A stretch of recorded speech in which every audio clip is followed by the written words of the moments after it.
Já pode iniciar, professora Bola? Ok, obrigada.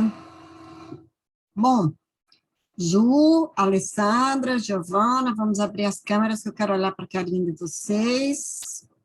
Eu vou fazer a primeira chamada já. Deixa eu ver se eu consigo.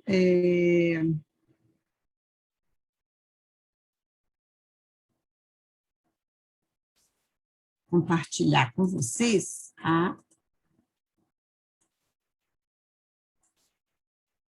chamada. Né? Para que vocês possam ver. Oi, Giovana, tudo bom? Oi, professora, tudo bem? Eu estou tentando migrar aqui para o computador, que ele estava atualizando. Eu estou pelo celular. Isso acontece. O meu estava assim também hoje à tarde, quase que ele não atualiza, deixando a gente na mão, olha. Deixa eu ver se eu consigo compartilhar com vocês a chamada. Consegui, né? Acho que consegui. Apareceu aí para vocês, não? Sim, apareceu. Tá. Então tá bom. Então, quem está na sala? Alessandra, você está na sala ainda, Alessandra? Já fugiu? Fugiu, não. Opa, agora sim, estou falando. Estava falando sem o áudio. Estou aqui, professor. Então, vou colocar a primeira presença em você aqui, tá? Giovana está aí também. Cadê a Ju? Oi, professora, estou aqui. Deixa eu te achar que eu não estou te vendo. Como assim? Sumiu a Ju. A Ju é aquela que não vai aparecer nunca, a gente nunca vai saber como a carinha da Ju, porque ela não vai aparecer para a gente, né? Eu estou Alô? aqui. Quem que está aqui? Rebeca. Rebeca, Oi, professora. cadê você? Peraí, tô só arrumando aqui rapidinho. Eu vou. Tá bom.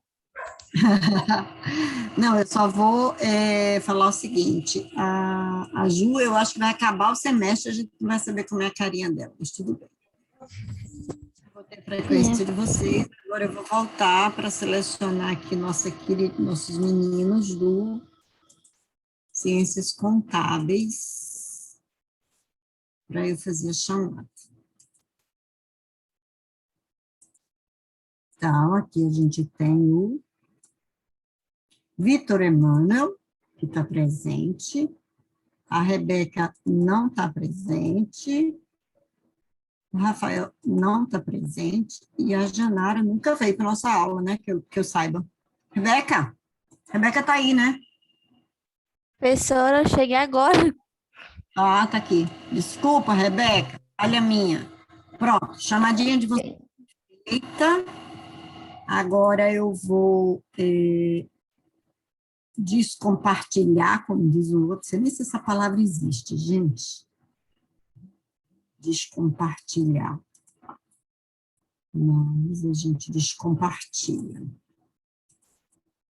Muito bem, voltando aqui, quem puder aparecer além do Emmanuel, apareça aí para a gente conversar um pouquinho. Emmanuel, só nós dois, tô achando, sabe? A Alessandra resolveu. A Alessandra, a gente só está vendo tua testa. É porque, professora, eu estou um pouquinho indisposta, estou com um pouquinho de dor de cabeça, uma leve dor no corpo. Aí, estou com medo de ser o coronga. Será, Alessandra? Não sei, espero que não, porque eu nunca peguei.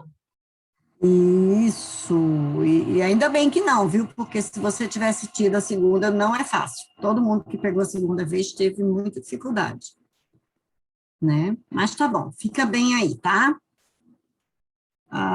Oi, Rebeca. Rebeca tá com... Professora. Oi, tudo bom? Professora. Tá cansada? Desde ontem eu tô. Ai, meu Deus. Rebeca é coronga também? Vamos parar com Não, essa... devido à questão que agora a secretária voltou, né? A gente tá voltando. Aí tá puxado. Não estava mais acostumada a trabalhar, né? É Quanto tempo? que agora a gente vai ser em casa, né? Por enquanto, era pra mim só ir 2 dias, né? Só que por enquanto, como estão fechando folha de pagamento, aí a gente vai, eu tô indo a semana todinha. Tá indo presencial, é? Tem que ter cuidado, viu? Muito cuidado. É, Emmanuel, me conte de você, meu filho. Que tanto você escreve desde que chegou aí? Eu estou anotando aqui, data, terça-feira, psicologia organizacional, tá, tá, tá, tá, tá, tá. É porque Tá, como tá, eu tô tá, na tá, casa, tá. porque como eu tô na casa da minha tia, né? Eu vim do trabalho e vim direto para cá. Por isso que eu falei, eu vou chegar um pouco atrasado, né? Uhum, E a minha casa uhum. é perto do trabalho, entendeu? Que hoje é aniversário do Ah, meu tio. vai ter festa? Aí vamos fazer um bolinho ali para ele, mas não festa, é só Vão aglomerar, pelo amor de Deus. não, é só a família aqui mesmo, só 4, 5 pessoas. Tá bom. Deixa eu lhe perguntar uma coisa. Você trouxe aquele texto que você escreveu semana passada?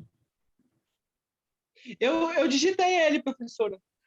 Sim, eu sei que você digitou. Está lá no portal, não está? Não, eu esqueci. Não, então, depois você sobe com ele para o portal, tá? Eu vi algumas hoje, li algumas e já corrigi, mas não corrigi todas. Tá Então, bom. você mandou para mim por WhatsApp? Mandei. Eu tinha mandado para a senhora aquela fotinha, a senhora lembra? Lembra? Lembra? Você não mandou digitado, não, então. Não, eu tô lhe falando, eu esqueci. Mas se a senhora quiser, eu já mando logo agora. Olha o meu olhar para ti. Não, você não vai mandar, não. Eu vou pedir outra coisa. Eu queria que você lesse. Lembra que na aula passada todo mundo leu? Ah, tá bom.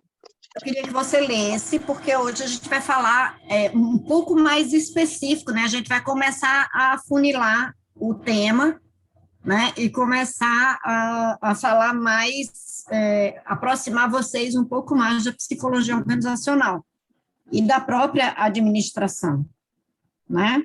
Então, é importante. Já? Já? Você não vai, Agora? vai ler com a Sim. câmera fechada? Tá, vamos lá. Vai Primeiramente, ler boa com a noite. câmera fechada? Tá fechada a câmera? Tá. Espera aí. E agora? Agora. Abriu e fechou. Abriu. Aí. É que se você abrir Abriu. o WhatsApp, você não consegue ficar na imagem, não? Você está no telefone? Tô. Vocês estão me vendo? Ah, então. Agora sim. Ah, tá. Tô no modo tela dividida aqui, rapidinho. Vamos lá. Ai, que chique. Vamos lá. Primeiramente, boa noite, turma. Segundamente, perdoa, professora, porque essa semana foi um pouco corrida para mim, mas vamos lá.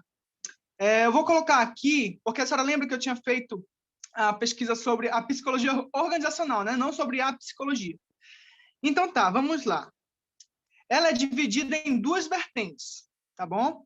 A psicologia industrial e a organizacional. E eu vou, primeiramente, colocar uma pauta aqui sobre a industrial, tá bom? Vamos lá. A psicologia industrial, ela se refere à seleção de pessoal, aos programas de formação e gestão de recursos humanos, ao desenvolvimento de programas para impulsionar a eficiência do trabalho em uma organização, tendo como objetivo a realização de programas através dos quais promovem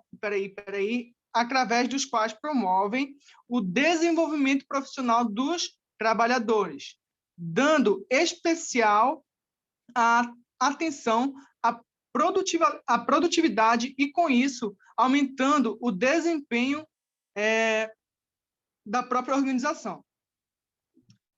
É importante ressaltar que a psicologia industrial teve sua origem após a Segunda Guerra Mundial, que aí é uma questão histórica mesmo, né? Depois da Segunda Guerra Mundial, todos os países ficaram ali quebrados, né? E teve ali como se fosse uma revolução, né? Como se fosse uma revolução da era industrial.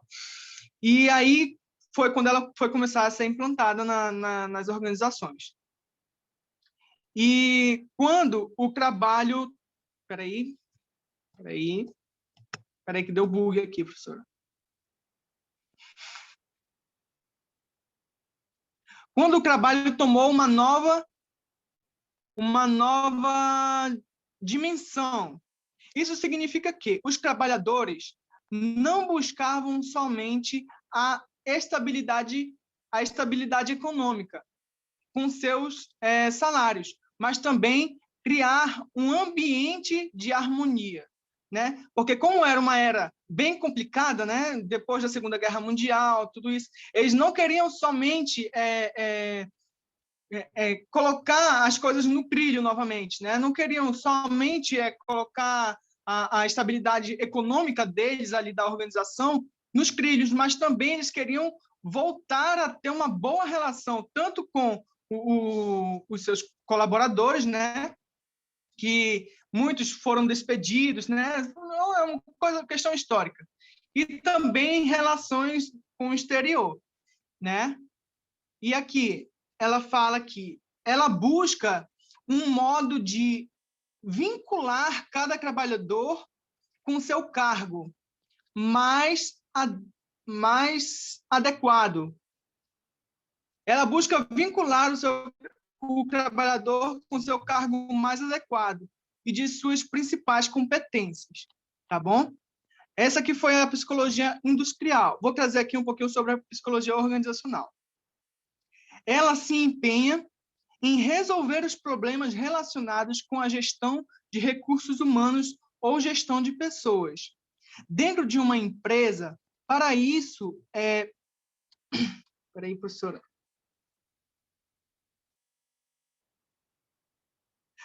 Para isso, procura compreender como os funcionários atuam em ambientes coletivos e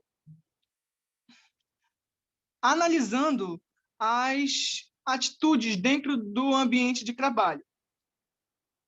A psicologia organizacional é desenvolvida através da aplicação dos princípios da psicologia, buscando compreender o comportamento individual e coletivo.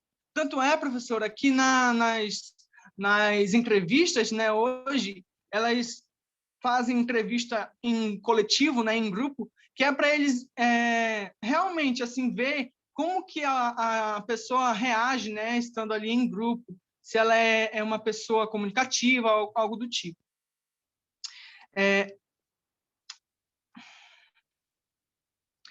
Buscando compreender o comportamento individual e coletivo dentro das organizações, da empresa. O trabalho da psicologia organizacional é aumentar o bem-estar coletivo e a qualidade de vida no ambiente de trabalho. Foi essa que eu estava dando uma pesquisada, né? Isso aqui eu escrevi com minhas próprias palavras. Foi isso que eu entendi, professora. Foi isso que eu entendi, né, sobre psicologia organizacional e sobre psicologia industrial. Tá bom? Perfeito, muito bom.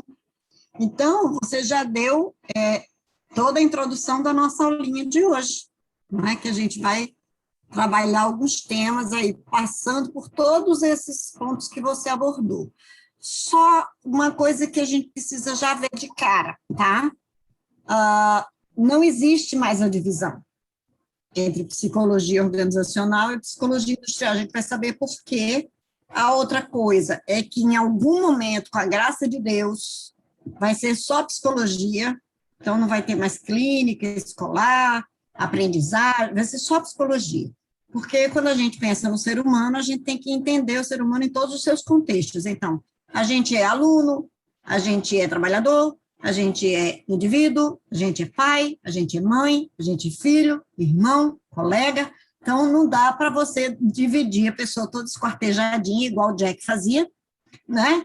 E eu vou olhar só a Rebeca no trabalho dela, eu vou olhar o Emmanuel só na relação familiar dele, eu vou olhar a Alessandra só como aluna, eu vou olhar a Juliana só como colega, como vizinha, como parente, como familiar. Então, assim, não dá para a gente olhar, o indivíduo inteiro é íntegro e é holístico, né? Essa palavra vocês depois pesquisem aí o significado, holístico com H, que quer dizer olhar o todo, né? Então, vocês vão precisar aprender vários termos, gente, que vocês não costumavam conviver, né, com essas expressões. Porém, a partir de agora, vocês estão fazendo uma graduação e terão que começar a usar termos inerentes à profissão que vocês escolheram. E isso é uma coisa que a gente faz para que nos dê credibilidade quando a gente está apresentando ou vendendo ou, né, convencendo as pessoas de que a gente sabe de alguma coisa. Então, a gente precisa falar uma linguagem mais técnica, sem ser uma linguagem rebuscada ou uma linguagem que humilhe o não saber do outro, e sim uma linguagem que traduz o nosso conhecimento e o nosso domínio daquela atividade. Muito bem. Então, vamos lá para a nossa experiência de hoje. Eu trouxe uma inspiraçãozinha aqui para vocês, né? E a inspiração de hoje é essa, olha. E aí, quem vai ler a inspiração de hoje para a gente? Quem quer ler? Em voz alta, para todo mundo ouvir. O conhecimento é o antídoto do medo. Ralph Waldo Emerson. O que isso quer dizer, Manuel? Pelo meu entender, professora, ele fala assim: o conhecimento é o antídoto do medo. O que eu entendo disso? Quando a gente tem o conhecimento, né, é muito certo que quando chegar a hora do medo, nós vamos saber nos comportar, né? Nós vamos saber como agir, né? Porque é aquela certa coisa, né? Como a gente estava estudando na aula de segunda-feira, né, da outra professora, sobre o chá, o conhecimento, a habilidade e a atitude. Então, assim, o conhecimento, se eu tenho ele comigo, guardado comigo, se eu tenho ele na minha prática, no meu cotidiano, quando chegar um dia que eu esteja em alguma situação que eu venha sentir medo, eu vou saber me comportar. Eu vou saber ter alguma atitude para enfrentar esse medo. É isso o meu entender. Ok. Rebeca, o que você acha dessa frase? O que você entendeu dessa frase?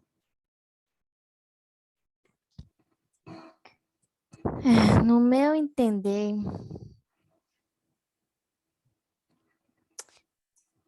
é assim, entendeu? O conhecimento.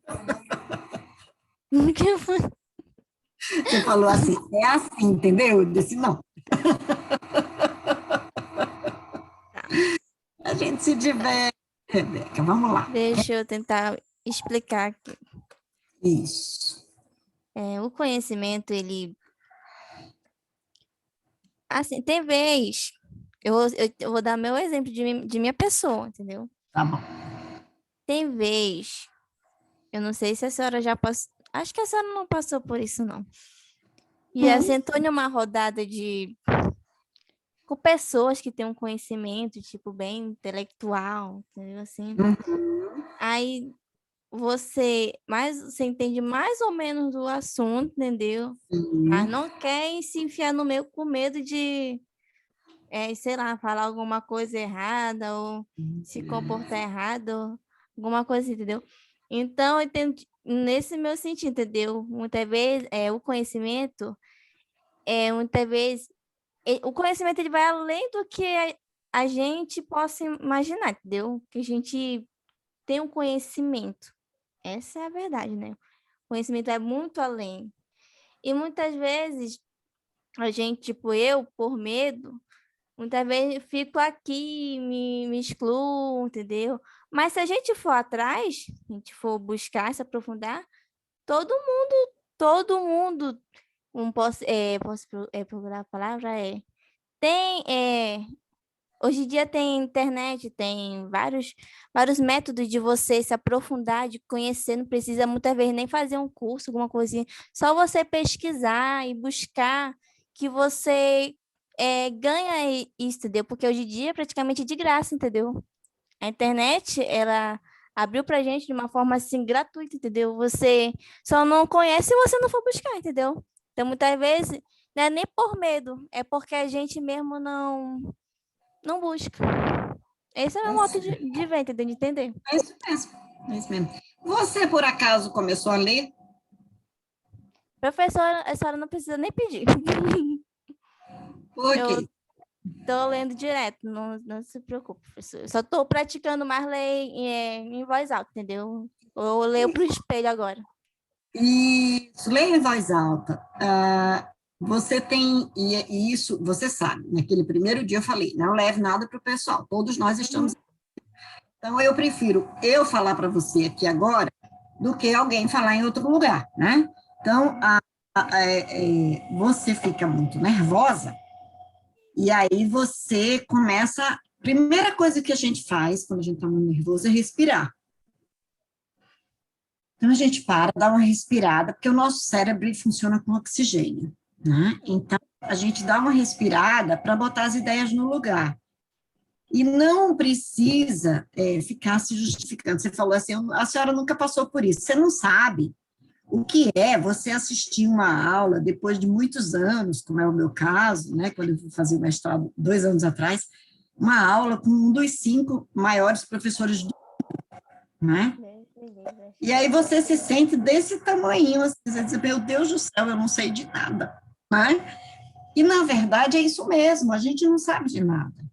E ele falou uma coisa muito interessante, ele falou, eu conheço o mundo inteiro, mas eu não conheço a Amazônia.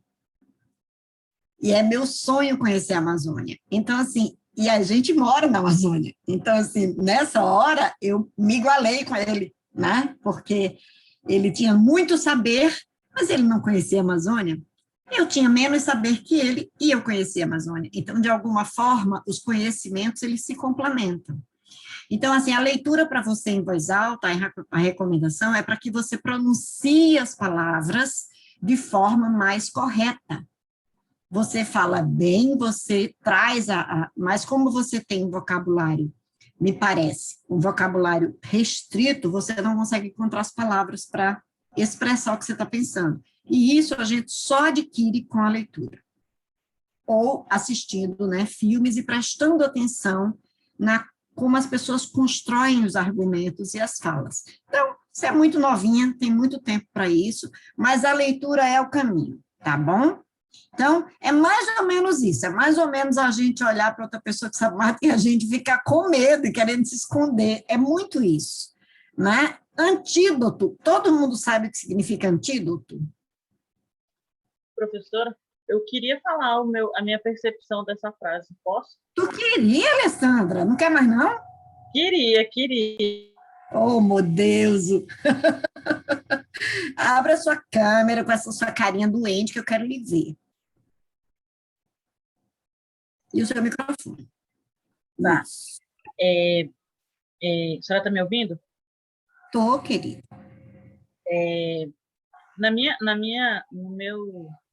No meu ponto de vista, essa frase, ela quer nos passar que quando nós temos conhecimento, seja ele de qual é o assunto, seja ele de qual é o conteúdo que seja, quando nós temos o conhecimento de algo, o medo ele passa a não existir, né?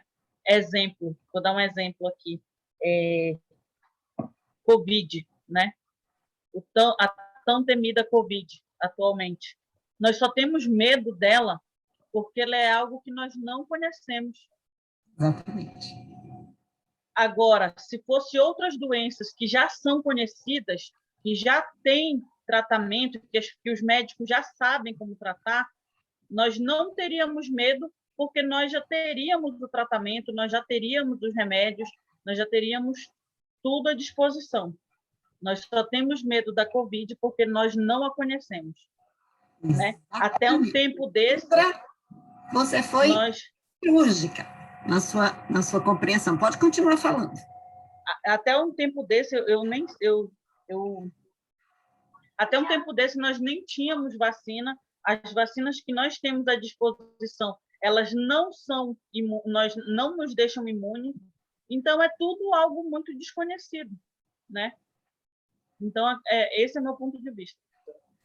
Você se lembra do HIV, quando começou, né, toda a doença? Sim. Havia como a primeira população que foi atingida foi a população dos homossexuais, ficou como estigmatizado como sendo uma doença dos gays, né, dos homossexuais. Depois, né, se chegou, aí foi se adquirindo conhecimento acerca da doença, e aí começa-se a ter controle sobre isso. A gente não tem a vacina ainda, mas a gente tem tratamento, então as pessoas é como se fosse uma diabetes. A pessoa vive a vida inteira, se ela tomar o remédio direitinho, se ela se cuidar direitinho, ela não transmite e nem piora, né? E é muito parecida com a Covid no sentido de ser virótica e no sentido de pegar as defesas do corpo, né? E o HIV, a gente já consegue conviver com ele há tantos anos, né? Na época que a gente teve a descoberta do HIV, a gente não chegava perto de alguém, né? Eu lembro que eu tinha um funcionário e ele começou a ter, na época tinha uma história de dengue, né? E aí ele começou a ter as crises lá e ser internado e era dengue. O diagnóstico dele era dengue. E aí, depois de um tempo, eu lembro, eu era gerente de RH dessa empresa, e a assistente social veio comigo e disse, olha, eu acho que a gente precisa tomar algumas ações com o funcionário tal, porque a gente acha que é uma doença mais grave. E eu confesso para vocês que eu sou bem inocente com as coisas, porque para eu maldar alguma coisa, o negócio tem que estar explícito, assim. E eu disse, tá, e o que você acha que é? Na época, eu achei que fosse tuberculose, né, que é uma doença muito séria. E aí ela disse, não, a gente está achando que é HIV. Mas, até hoje, eu acho, há uma legislação que você só a pessoa pode dizer para você que ela é portadora. Então, eu falei, tá bom, então vamos ver. No dia seguinte, ele foi internado no Hospital Tropical, e eu fui lá. Quando eu cheguei lá, ele estava tendo a crise, que ele estava completamente descontrolado e tal, e a assistente social me chamou e disse, olha, ele tem HIV, ele está numa crise séria, tal, e ele era casado, a esposa dele é enfermeira, né, e a gente teve que chamá-la para conversar com ela e tal, para ela conversar com ele depois que ele saiu da crise, para ele poder contar para ela. E aí ele contou para ela, a gente fez o teste dela, e ela estava grávida, e ela não tinha o HIV, e nem o bebê teve. E ele, depois a gente foi pesquisar, e ele pegou de uma ex-namorada, né? Então, ele já era portador da doença, mas não tinha manifestado a doença ainda. Porque quando ele teve, ele comunicou às pessoas, e ela reconheceu que ela tinha. Até aí, tudo bem. A gente fez o dossiê dele lacrado, tal, tratamos, ele até hoje está bem, está se cuidando, ela também, está tudo certo. Nós tínhamos uma diretora e ele trabalhava com essa diretora. E aí, um belo dia, o chefe dele entrou na minha sala e disse, dona Leusa, a informação vazou. E eu falei, não, vazou, não do RH, porque o dossiê dele é lacrado, fica no serviço social e nem para o departamento pessoal ele foi. Aí ele disse, não, vazou porque os colegas dele do departamento sabem disso. O que aconteceu? A gente foi rastrear e descobriu. Uma pessoa, olha só que coisa interessante, uma pessoa que trabalhava no Hospital Tropical foi na empresa usar um dos nossos serviços e era amiga de um colega dele. E ele passou no corredor. E a pessoa falou assim, esse rapaz é nosso paciente de HIV no Tropical. Então, assim, a informação não vazou de nós, vazou de um profissional do Hospital Tropical, que comentou. Essa diretora não queria mais andar com ele. A gente teve que tirar ele do departamento, botar em outro departamento, porque ela não queria chegar perto dele. Então, mesmo sendo uma doença já conhecida, mesmo sendo uma doença que já tinha tratamento, tanto que ele está bem até hoje, né, continuou, e mesmo assim, ela tinha muito medo, porque talvez o nível de conhecimento dela estivesse par e passo com o nível de preconceito. Então, mesmo ela conhecendo, ela tinha o preconceito, mesmo sabendo que era uma doença que não era transmitida assim, que mesmo assim ela não queria chegar perto dele. Então, isso que a Alessandra falou é fundamental. Antídoto é alguma coisa que nos salva, né? Como se fosse uma vacina, né? Então, se eu sei das coisas, eu estou vacinada contra o medo. Aquilo que você falou também, Rebeca e Emmanuel. Quando eu sei de alguma coisa, o medo se estabelece e eu venço o medo por meio do conhecimento. Então, quanto que é importante a gente estudar, né? Pena que quanto mais a gente estuda, mais a gente precisa. E é muito bom isso é muito bom. Então, tá. Alessandra, você quer completar mais alguma coisa? Não, senhora professora, era apenas isso mesmo que eu queria. Mas você foi cirúrgica, é isso mesmo, e trouxe um exemplo perfeito. No momento que a gente conseguir dominar o conhecimento sobre a Covid, a gente vence ela. A gente convive com ela, a gente vai, né, conseguir, inclusive, ter a forma de viver com a doença sem o medo estar nos dominando. Juliana? Bom, professora, para mim, nesse pensamento, a palavra-chave também é a palavra antídoto, né? E meu pensamento, na verdade, ele é bem similar ao da colega Alessandra, porque, para mim, também, no caso, se a pessoa, como eu mencionei, visto que a palavra antídoto é a palavra-chave, então é como ele fosse justamente o meio, né, para a gente não sentir medo é ter o conhecimento, né? Então, a gente obtendo o conhecimento, ele vai justamente agir para que a gente não tenha medo. Exatamente. Pensando nisso, Juliana, antídoto pode também ser visto como remédio, né? Isso, exatamente. Olha que legal, remédio. Né? Gente, tá tendo futebol hoje? Porque tá o povo soltando fogos ali. Não sei. Deve ser o aniversário do tio do Emmanuel, né, gente? Estão comemorando aí. Muito bem. Lori, você chegou, Lori? Oi, professora, tudo bem? Tudo, querida. Boa noite. Boa noite. Tudo bem, graças a Deus. Quer falar um pouquinho da inspiração nossa hoje? Sim. Se o áudio ficar um pouco ruim, é porque eu estou dirigindo, indo para casa ainda, tá bom? Mas eu gostaria... Pode deixar, só no áudio. Tá bom, então. Referente à frase de que o conhecimento é antídoto, acho que a gente pode utilizar também a questão das fake news. Fake news em geral, não digo só de política, mas também, obviamente, sobre a Covid e sobre outros aspectos da sociedade. A gente tende a acreditar muito e não vai correr atrás, não corre atrás da informação, não corre atrás de aprender sobre o que é a mensagem que alguém nos manda, ou sobre o assunto que a gente viu em qualquer site não confiável, e tende a acreditar e passar à frente, né, aquela informação.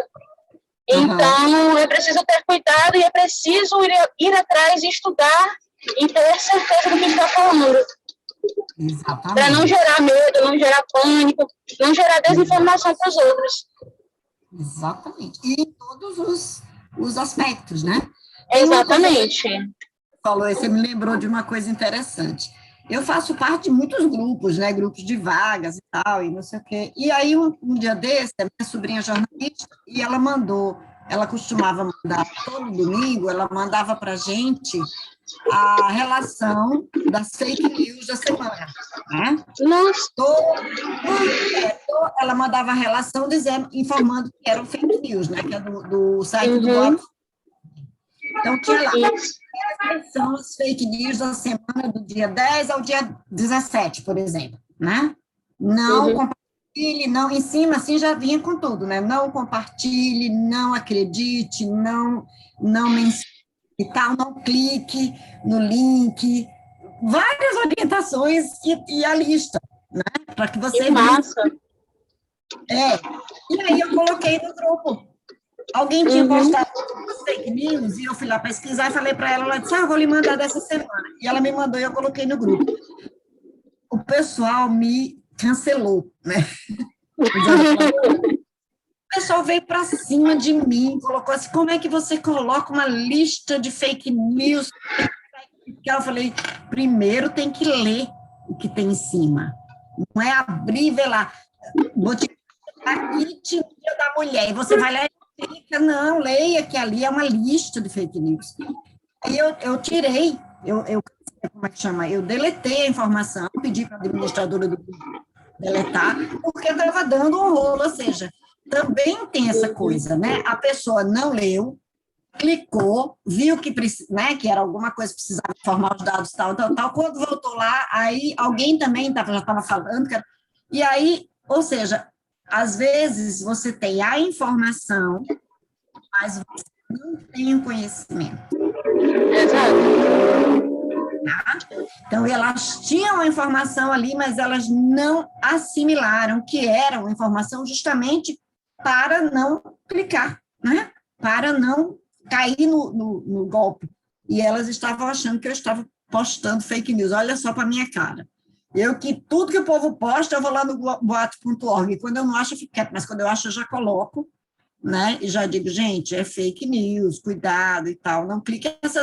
Essas divulgações de vaga, vocês já devem ter visto, que tem uma lista, assim, um monte de cargo, aí tem uma logo da empresa, tem o site da empresa e tem um link para você clicar. Aí os cargos e os salários, tudo do lado. Empresa nenhuma faz isso. Empresa séria nenhuma faz isso. Você quer cadastrar seu currículo, vá lá no site da empresa, clique no Trabalhe Conosco e coloque seu currículo. Ninguém faz isso. Ou é um anúncio de uma vaga lá, dizendo, olha, vaga tal, não sei o quê. Mas essas listas que diz, o Atacadão está contratando 300, não existe, gente. Ninguém vai fazer essa loucura. Então, é preciso ter muita atenção em relação a isso. Então, já que nós discutimos a nossa inspiração de hoje, vamos começar a trabalhar o nosso conhecimento, né? Vamos, então, olhar para uma coisa que o nosso amigo Emmanuel já falou ainda há pouco, quando ele estava lendo lá sobre psicologia organizacional e industrial, porque ele trouxe os 2 pontos. Vocês vão ver isso aqui exaustivamente, o pessoal que está fazendo administração. O pessoal que está fazendo contabilidade talvez veja também com uma outra perspectiva, né, uma perspectiva da evolução da contabilidade. Eu trouxe esses degrauzinhos aqui para que a gente entenda um pouco o que aconteceu com o mundo, né? Então, a primeira revolução que houve foi a indústria 1.0, foi a época da mecanização, foi quando o marco dessa era foi a máquina a vapor. Então, a máquina a vapor conseguiu se construir trens, conseguiu transportar pessoas, alimentos, cargas, e aí foi no século XVIII e início do século XIX. Então, foi a primeira revolução, que a gente chama a primeira revolução industrial ou indústria 1.0. Alguma pergunta aqui, gente? Emmanuel, você está aí ou está cantando parabéns para o tio?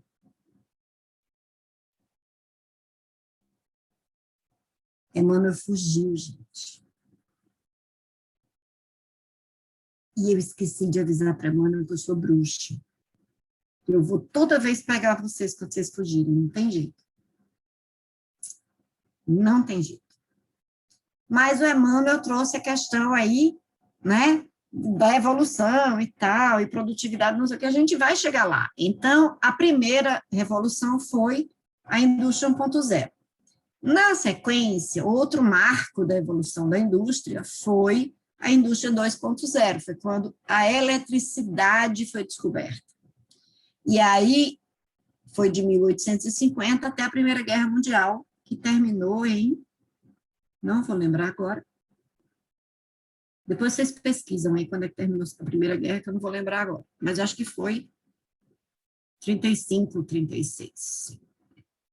E aí começou a existir as benditas linhas de montagem, né? Essas linhas de produção que a gente tem nas empresas até hoje, e a produção em massa. Se começou a entender a partir das máquinas a vapor, que podiam transportar, e da eletricidade, que podia fazer com que as coisas fossem produzidas em sequência, em muito, em volume, então, começou a se produzir em massa.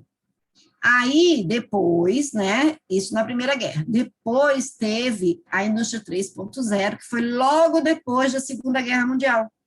A Segunda Guerra Mundial, salvo engano, foi de 39 a 45. E aí... Diga, Alessandra. A primeira aqui, com a ajuda dos meus universitários, que meu irmão ele adora decorar datas aleatórias, né? Ótimo, ótimo. Ele, de acordo com ele, se estiver errado, eu vou dar-lhe um puxão de orelha nele. Depois você resolve com ele. O ano da Primeira Guerra Mundial foi em 1918. 18 até? O fim dela. Não, ela não terminou em 18. Começou em 1914 e terminou em 1918. Tu jura que só foi isso? Não vamos puxar a orelha dele, né? Vamos só pesquisar aqui todo mundo, para todo mundo ter certeza, lembra? 1914 a 1918. Seu irmão ganhou uma estrelinha. Ele tem 7 anos, professora.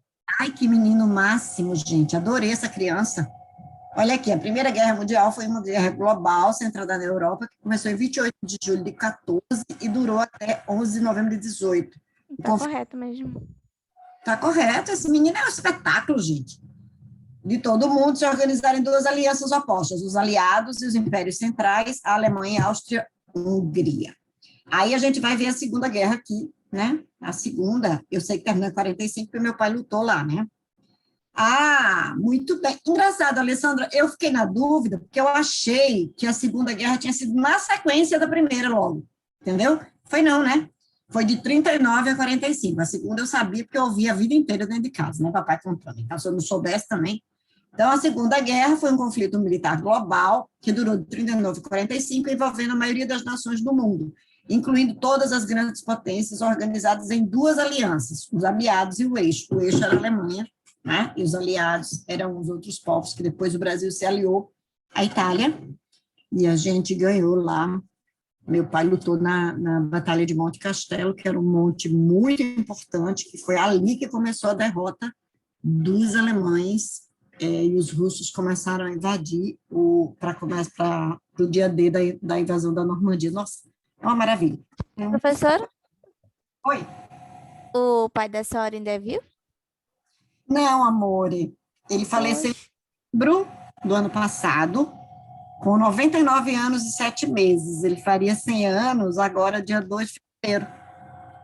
Mas ele estava lúcido ainda, ele era autônomo, assim, ele andava, ele comia, ele se barbeava, ele tomava banho.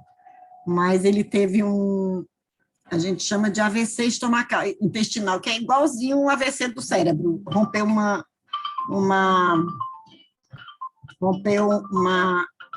ah, meu Deus do céu. Peraí que tem alguém aqui querendo me ligar e eu não consigo desligar. Quer desligar, não? Ele rompeu uma artéria do intestino dele.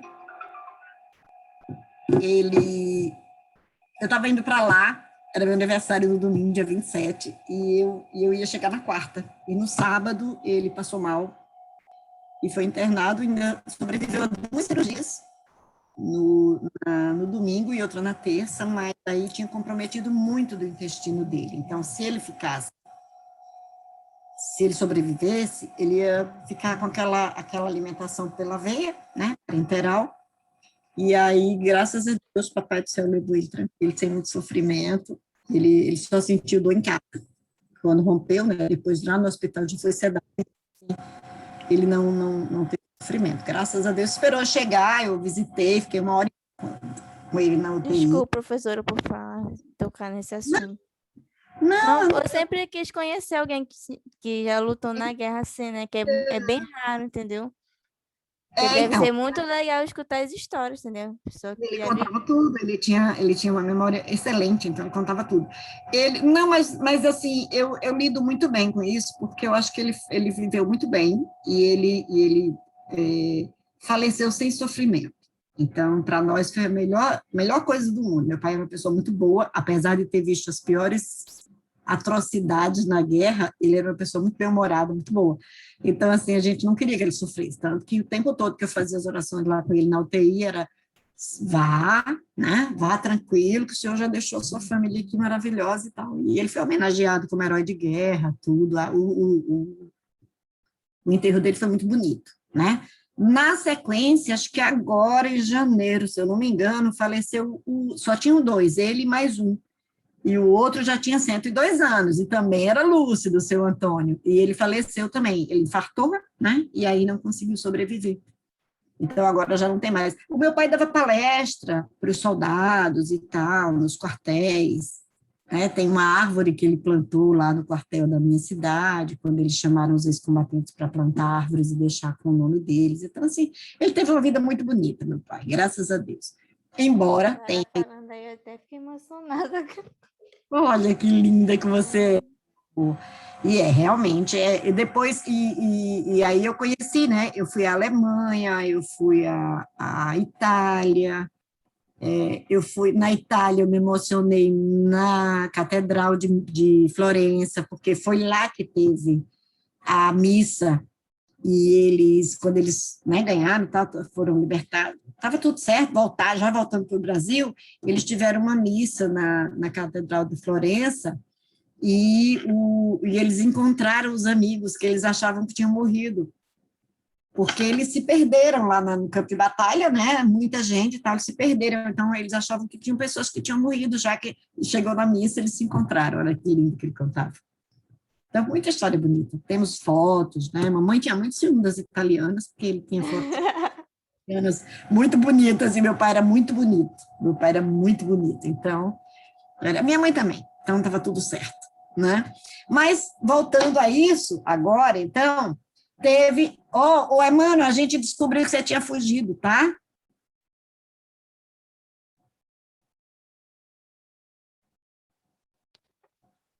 Professor, eu estava ouvindo, só que eu fui lá em cima com o meu pedaço de bolo. Não disse que ele tinha parabéns? Eu não sabia. Tá bom, então. A gente ouviu os fogos aqui. Não foi, Rebeca? Eu falei dos fogos, estava soltando fogos, eu falei, deve ser para o aniversário do tio do Emmanuel lá, que estão soltando fogos. Não, estava desligado. Tudo bem, não tem problema não. Mas eu estava falando de você porque você trouxe aquela questão da psicologia industrial e organizacional e você referenciou as guerras, né? E aí a gente estava entendendo que na Primeira Guerra... E por que é importante? O que está sendo muito importante para a gente agora com o Covid, conforme até a Alessandra mencionou? A gente vai ter um avanço da ciência muito grande agora, porque a gente está no meio de uma crise. As guerras também fazem isso. Nas guerras, muitas coisas são descobertas, porque é a sobrevivência da humanidade. Então, muita coisa se desenvolve nessa época. Então, a indústria 2.0 foi na época da Primeira Guerra. Na sequência, veio a Segunda Guerra, que terminou em 45. Vejam que a gente tem aí a indústria 3.0, de 50 a 70. Então, logo depois da Segunda Guerra, quando o mundo começou a se organizar de novo, a gente já teve outra evolução, que foi a automação, porque aí já entrou a computação. E se vocês assistirem, meu Deus, que eu não vou lembrar do nome agora, meu pai, peraí, um filme que é sobre um matemático, uma equipe de matemáticos que descobriu um código que era usado pelos japoneses, eu acho, os alemães, para se comunicar na guerra. E eles descobriram porque eles inventaram o primeiro computador. É um gênio da matemática. O enigma de alguma coisa. Enigma... não vou lembrar. Depois eu passo para vocês, lá no grupo. Assistam esse filme, é muito interessante. Tem muita coisa envolvida nele, porque ele era um matemático, né, que foi chamado para fazer isso. Tinha uma mulher na equipe. A mulher que foi escolhida, ela resolvia palavra cruzada. Ela era boa de palavra cruzada. É muito legal o filme, gente. É muito legal. Daqui a pouco eu falo para vocês qual é. E aí, o que aconteceu? Ele era gay. Então, depois da guerra, quando tudo começou a dar problema, tal, não sei o quê, ele meio que foi escondido da história. E ele sequer foi reconhecido como um herói, por conta da orientação sexual dele. Olha que interessante, mas esse homem ajudou a salvar o mundo, né? E o filme é espetacular, gente. Tem a questão do preconceito, tem a questão da mulher, tem outro filme muito interessante que vocês precisam ver, chama Estrelas Além do Tempo, que é mulheres negras que trabalharam na NASA, né? Também a mesma coisa, que aí tem também computador envolvido, e aquilo, Rebeca, que você falou, tem muito, nesse filme tem uma cena que lembra muito o que você falou aí, quando a gente quer, a gente aprende. Quando disseram que iam instalar o computador lá na NASA, mulher não tinha direito, elas eram secretárias, na verdade, tá? E ela foi lá, e ela leu o manual, e ela aprendeu a mexer no computador. Então, assista o filme também. Esse é muito bom, Estrelas Além do Tempo. Tem na Netflix, e vocês conseguem ver. Diga, Manuel. Você já fala. Tem até uma cena no filme desse Enigma de alguma coisa, eu já assisti esse filme, que também, naquela época, o cristianismo também era muito perseguido, né?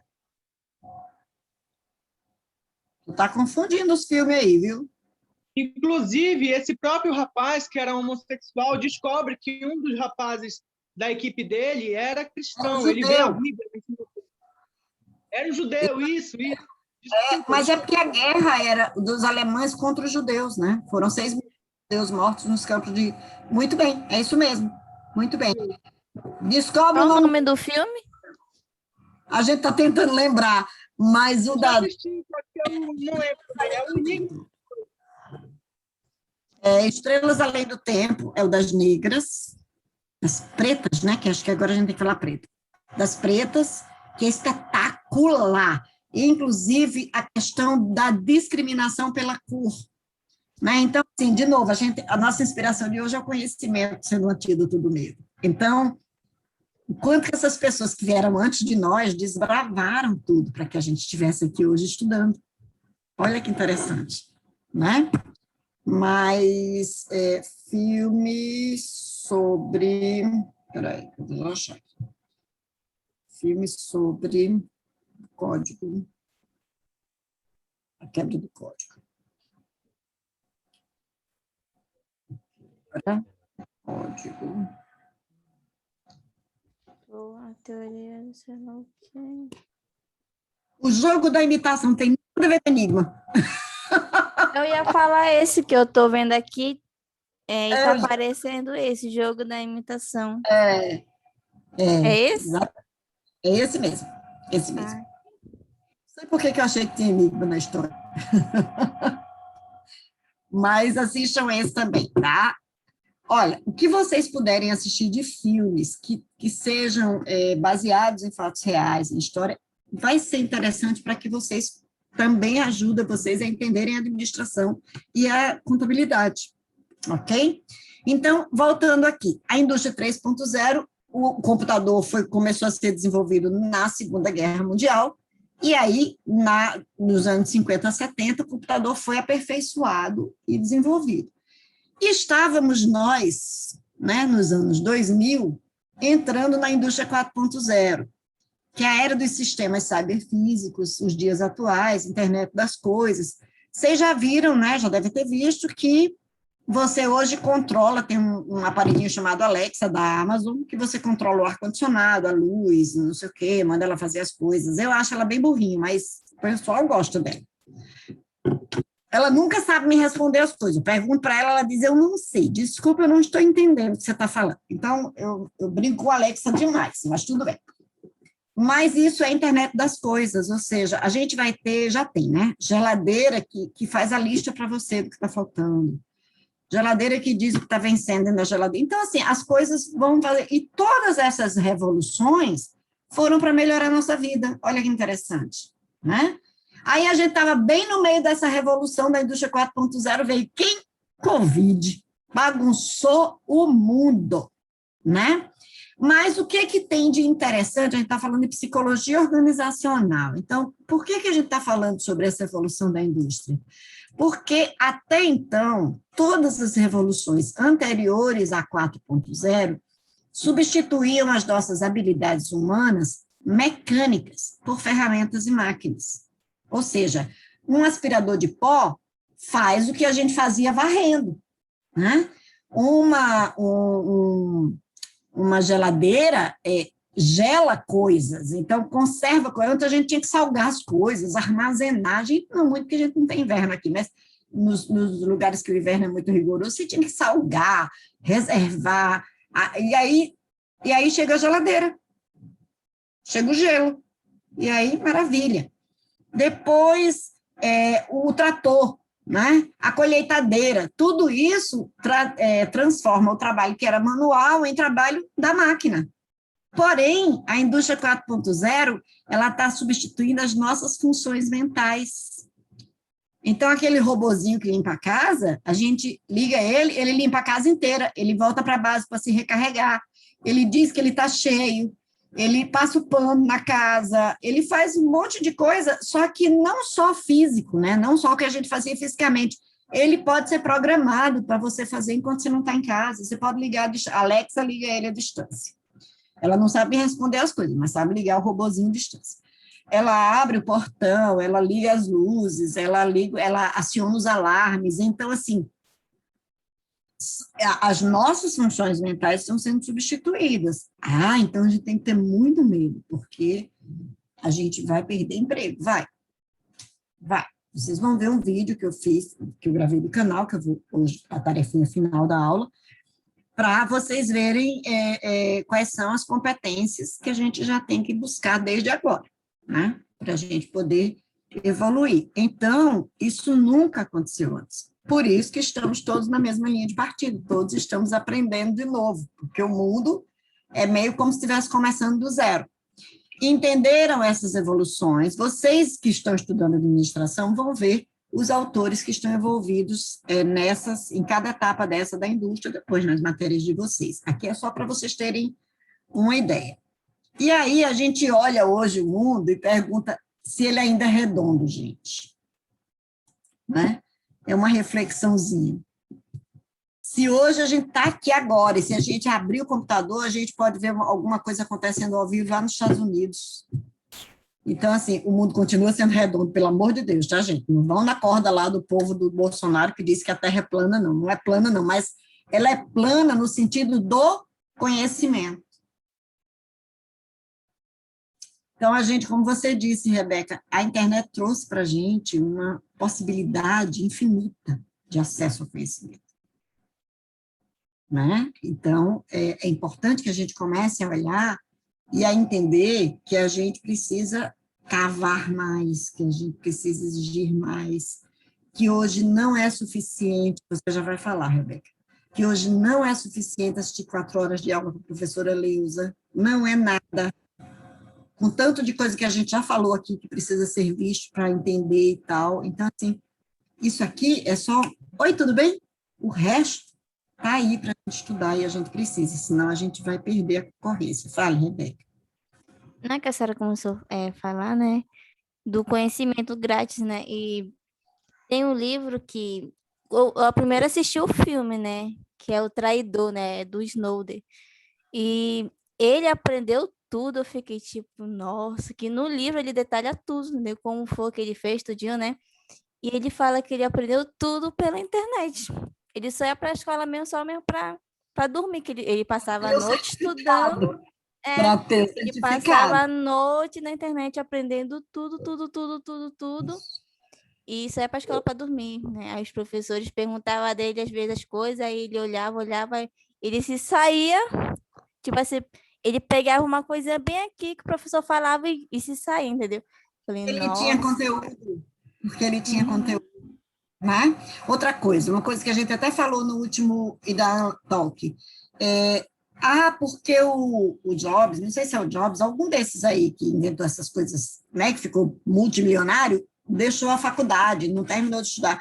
Tá, gente, mas esse povo estudava em Harvard, esse povo estudava em Oxford. Para entrar na faculdade, você já tem que ler 50 livros. Para o primeiro, como vocês estão no primeiro semestre da faculdade, lá, para você entrar, lá no meio do ano anterior, você já recebe sua lista de livros que você tem que ler. Então, você já chega tendo que responder as perguntas. E aí, ele tinha conteúdo, por isso que foi fácil para ele ir lá na internet aprender. Para a gente, o garimpo é mais difícil. Porque a gente tem menos conteúdo, porque a nossa escola ainda é tradicional. Porque quando você põe um aluno para pensar, ele diz, não, eu estou pagando, eu quero minha nota. Né? Então, a gente tem que entender que ele foi lá e aprendeu sozinho, porque ele tinha background, como a gente chama, ele tinha, né, carga, ele tinha mochila. E aí, às vezes, a pessoa diz assim, mas é muito fácil, vai na internet. Não é, porque você vai fazer igual o pessoal fez lá com a minha informação. Vai ver a informação e não vai entender e não vai usar porque tem que usar. Vai me acusar das questões envolvidas no fake news. Então, a gente vai falar que a gente está hoje na era da inteligência artificial. E é a Alessandra que vai ler para mim esse conceito, se ela estiver aí. Estou aqui sim, professora. Inteligência artificial é a inteligência dada a um agente, que consegue perceber o ambiente em que está inserido e tomar decisões de alto desempenho, em velocidade superior ao humano. E aí?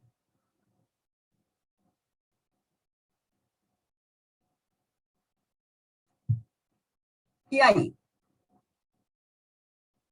O que é que isso quer dizer?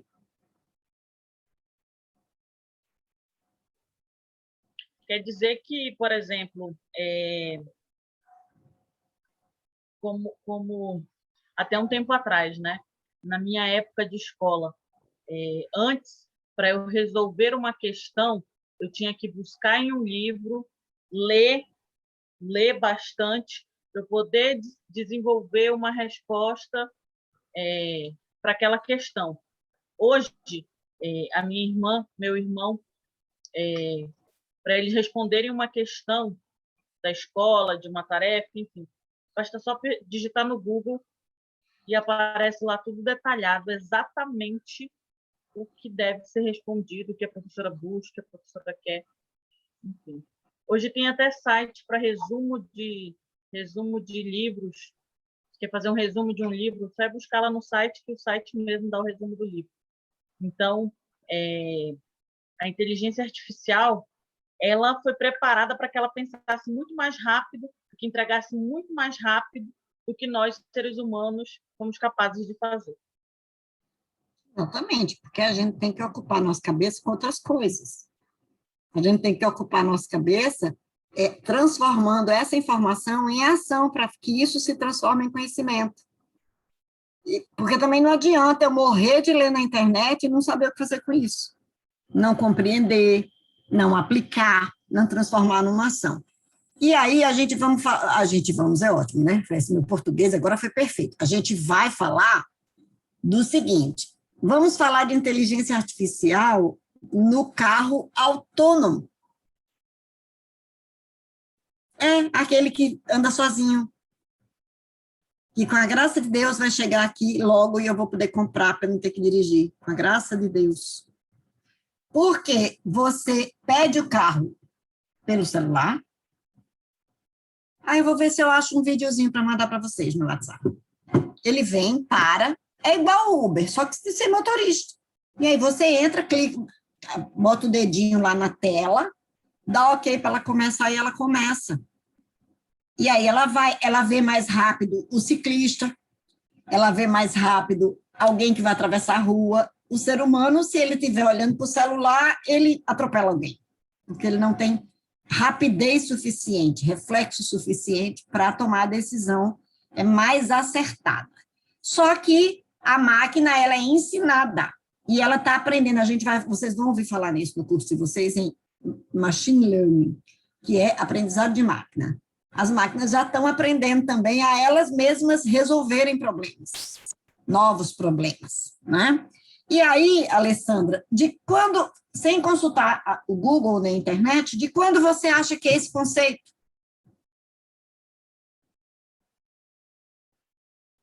Conceito de Esse inteligência que você artificial. acabou de ler. Tenho que falar a data, professora? Mais ou menos o ano. Sem colar. Vou chutar aí sem pedir cola do irmão, hein? Vou chutar aí 1000. Não cola. 1990. 90. Nós estamos em 2020. Não colei, eu juro. Muito bem. Não precisa jurar. Para com isso, não precisa jurar. Deixa eu só responder uma criatura aqui que está desesperada.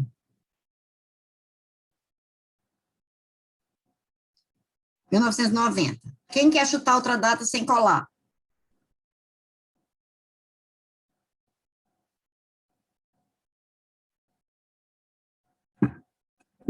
A Rebeca quer chutar? Rebeca, fecha e abre a câmera, que ela está acompanhada.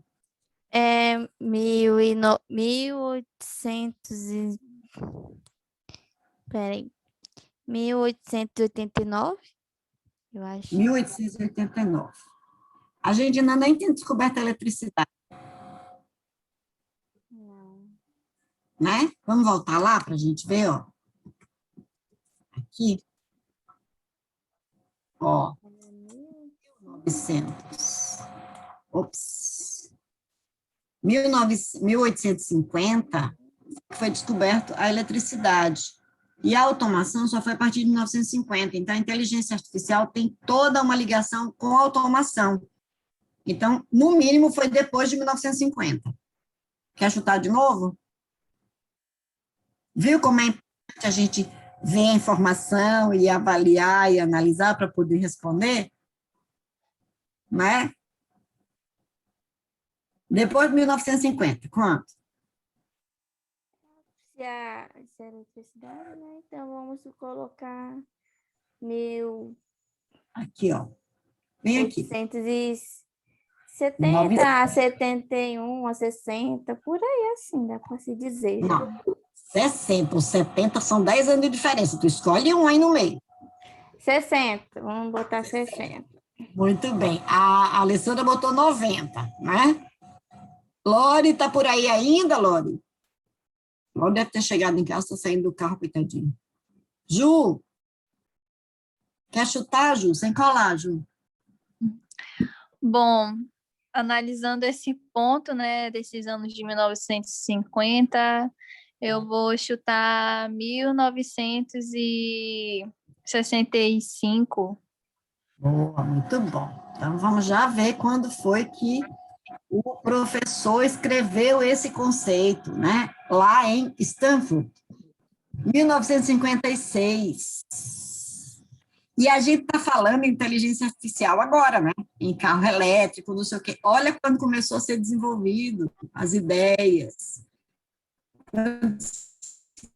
Pensou em inteligência artificial, Stanford, eu acho que é Estados Unidos, em 1956.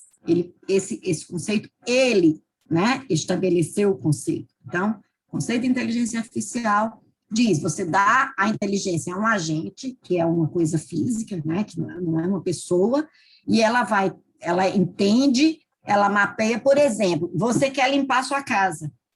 O robozinho, para a gente falar de uma coisa bem simples, o robozinho, ele mapeia, o robozinho mais caro, né, o mais barato não faz isso, mas o mais caro faz. Ele mapeia a casa toda, E aí, quando você mandar ele de novo para ele limpar, ele sabe certinho onde vai, o que é que ele vai, onde ele vai fazer mais força, onde tem mais sujeira. Ele grava todas as informações e ele toma decisões. A gente, né, fazendo a limpeza na mão, às vezes a gente atrapalha todo, não sabe por onde começar, não sabe por onde terminar, bagunça a casa toda. E o robozinho sabe. Ele é legal, o robozinho. É uma máquina? É. Faz tolice? Faz. Você bota água lá, às vezes ele derrama, molha demais. Você tem que aprender também a lidar com a máquina, porque é uma máquina. Não deixa de ser uma máquina, né? E é uma máquina que a gente manuseia. Muito bem. As cirurgias, por exemplo, né? As cirurgias, os robôs hoje fazem cirurgias de alto grau de complexidade e precisão que o ser humano não conseguiria fazer. Por conta da coordenação motora que as pessoas, que o ser humano, às vezes, treme, às vezes ele se assusta, ele erra, e por aí.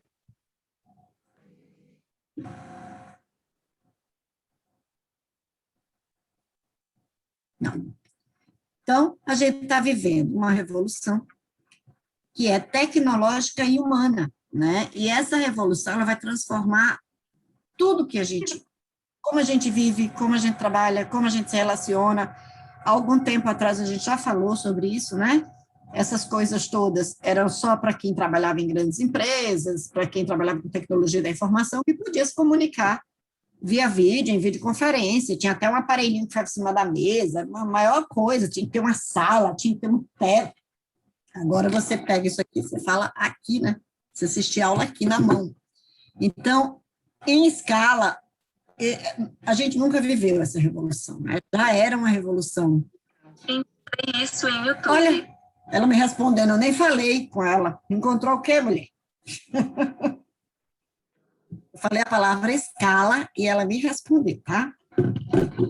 Então, é uma escala e complexidade que a gente nunca viveu antes. Então, se o mundo já estava muito competitivo, muito difícil, agora então, que a gente vai ter um volume muito alto de desemprego, muito alto de órfãos, né?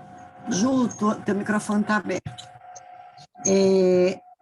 A gente vai ter órfãos avós, que perderam netos, a gente vai ter órfãos filhos, que perderam pais, a gente vai ter órfãos do emprego, vai ter órfãos de amigos.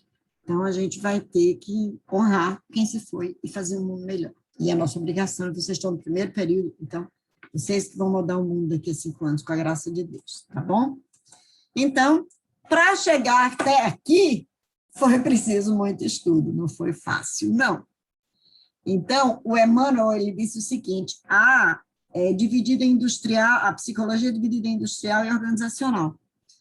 E a gente vai... O Emmanuel já está na rua, inclusive, no Uber, assistindo aula. Estou indo para casa agora, professora. Assistindo aula no Uber. Não apareceu aí no vídeo, mas é porque eu estou indo para casa agora, tá bom? Isso que é modernidade, entendeu? Assistir aula no Uber, tá vendo? Tá certo, mano. Deixa eu ver que horas são, 8h15. Vamos fazer o seguinte, então, vamos dar aquele nosso intervalo até 8h30, tá? 15 minutinhos, está todo mundo cansado, eu também estou bem mortinha hoje, que hoje eu passei mal pra caramba. A gente volta já para a gente entender um pouco mais sobre psicologia organizacional e como é que foi essa história até chegar nos dias de hoje, tá bom? 8h30 a gente volta, ok? Giovana hoje está tão quietinha, não fala comigo, não sei o que foi que houve. Boa noite, professora. Já estou chegando em casa, aí eu vou ligar a câmera depois, tá? Tá tranquilo, tá tranquilo. Cadê a Giovana, que não fala comigo? Oi, professora, eu tô aqui. Você tá chateada comigo? Você não quer falar comigo hoje? Não. Tá cansada? Tô um pouquinho, é que meu filho tá um pouquinho enjoado hoje. Oh, meu Deus do céu, complicado, né? Criança enjoada é complicado. Tadinho. Tá querendo carinho e beijinho da mamãe, com certeza. Ele quer atenção. Vamos continuar aqui, porque a gente vai entrar agora no assunto, como se diz, no assunto propriamente dito, né? Para a gente começar a pensar e refletir acerca da psicologia na nossa profissão e na nossa vida. E aí, deixa eu abrir de novo aqui. Não estou na tela certa.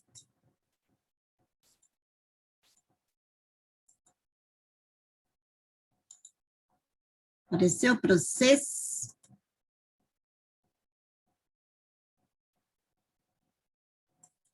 Apareceu. Agora vocês que sumiram de mim aqui, eu quero vocês. Deixa eu achar vocês, que eu gosto de ficar vendo vocês. Oh, meu Deus. Por quê? Peraí, deixa eu fechar, que está bagunçado. Muito bagunçado.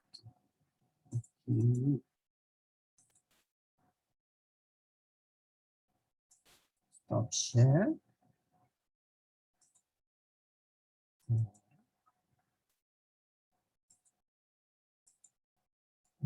Vai dar certo nossa vida.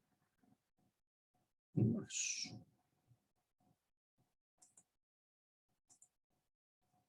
Deu, né? Deu? Tá. Então, foi preciso muito estudo. Então, a gente vai entender um pouquinho como foi essa caminhada para a gente chegar, e aquilo que a Manuel falou. É dividido em industrial e organizacional. Vamos primeiro entender por que essas coisas começaram a acontecer. Primeiro, a evolução lá da indústria. Começou o trabalho em série, começou o trabalho em alta escala, né, em volume, você produzir bastante coisa ao mesmo tempo. A mulher entrou no mercado de trabalho porque houve as guerras, os homens foram para frente de batalha e as mulheres tiveram que trabalhar e prover, né? Aliás, é sempre assim, né? Tudo sobra para a gente mesmo. Então, a gente só arrebenta. Então, vamos ver aqui o conceito histórico, né?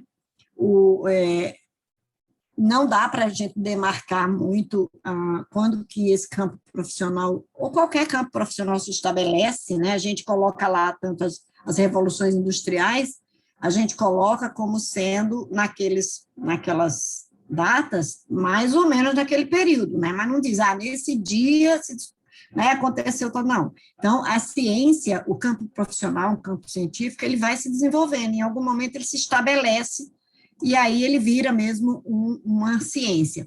Então, no decorrer dos anos, muitos estudiosos se interessaram pelo mundo do trabalho, e aí começaram a ver gente dentro do trabalho. E aí é onde entra a questão da psicologia, né?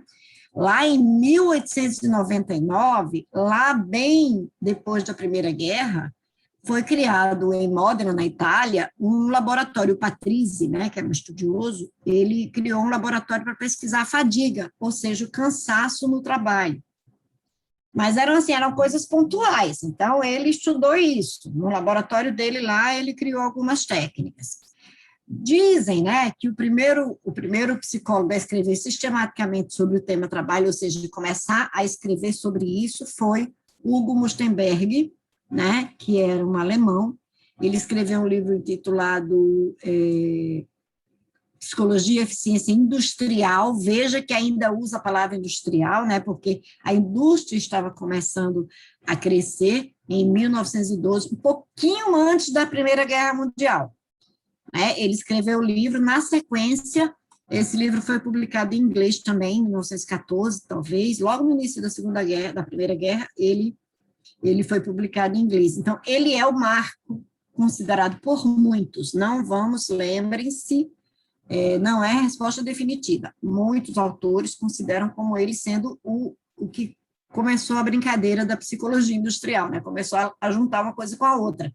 E olha que palavras que tem aqui, psicologia e eficiência industrial. Então, lembrem-se que a gente estudou na aula passada que psicologia é estudo do comportamento humano.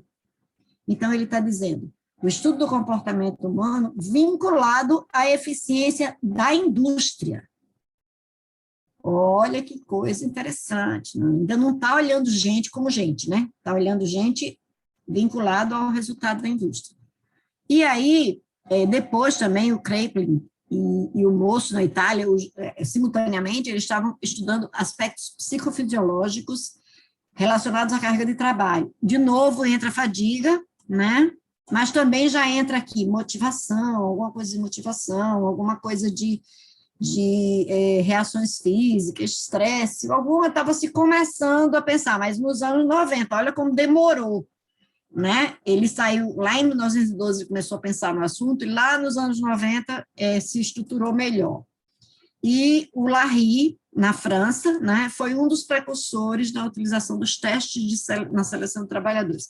Na verdade, se usou muito teste de seleção na Segunda Guerra Mundial, para colocar os soldados de acordo com aquilo em que eles eram melhores. Então, já tinha um caminho, né, para escolher as pessoas de acordo com as suas competências e o que vocês estudaram na aula de ontem, ou da semana passada, o tal do chá, conhecimentos, habilidades e atitudes. Já se olhava para isso. Né? Eu estou fazendo, na minha tese de mestrado, na minha dissertação e no meu trabalho, eu uso uma ferramenta chamada DISC. E está aqui o livro que deu origem, né, a tudo isso, chama As Emoções das Pessoas Normais. Esse livro foi escrito em 1928, e ele foi traduzido para português, vou já dizer para vocês, como a gente é atrasado nas coisas aqui, tá? Ele foi a primeira edição atualizada, a terceira reimpressão em 2014. O livro foi escrito em 1928, foi traduzido para português em 2014. Olha como a gente é atrasado. Mas eu uso uma ferramenta chamada DISC, e aí esse livro é o que deu base à teoria. Ele é um psicólogo, também tem uma série muito interessante. Ele tem uma história muito interessante, o William Maston. Ele era PhD, ele era, né, quase aqueles psicólogos assim, feito eu meio maluco.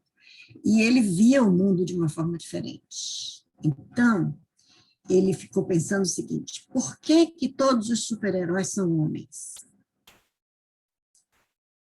E aí ele criou a Mulher Maravilha. Ele é o criador da Mulher Maravilha.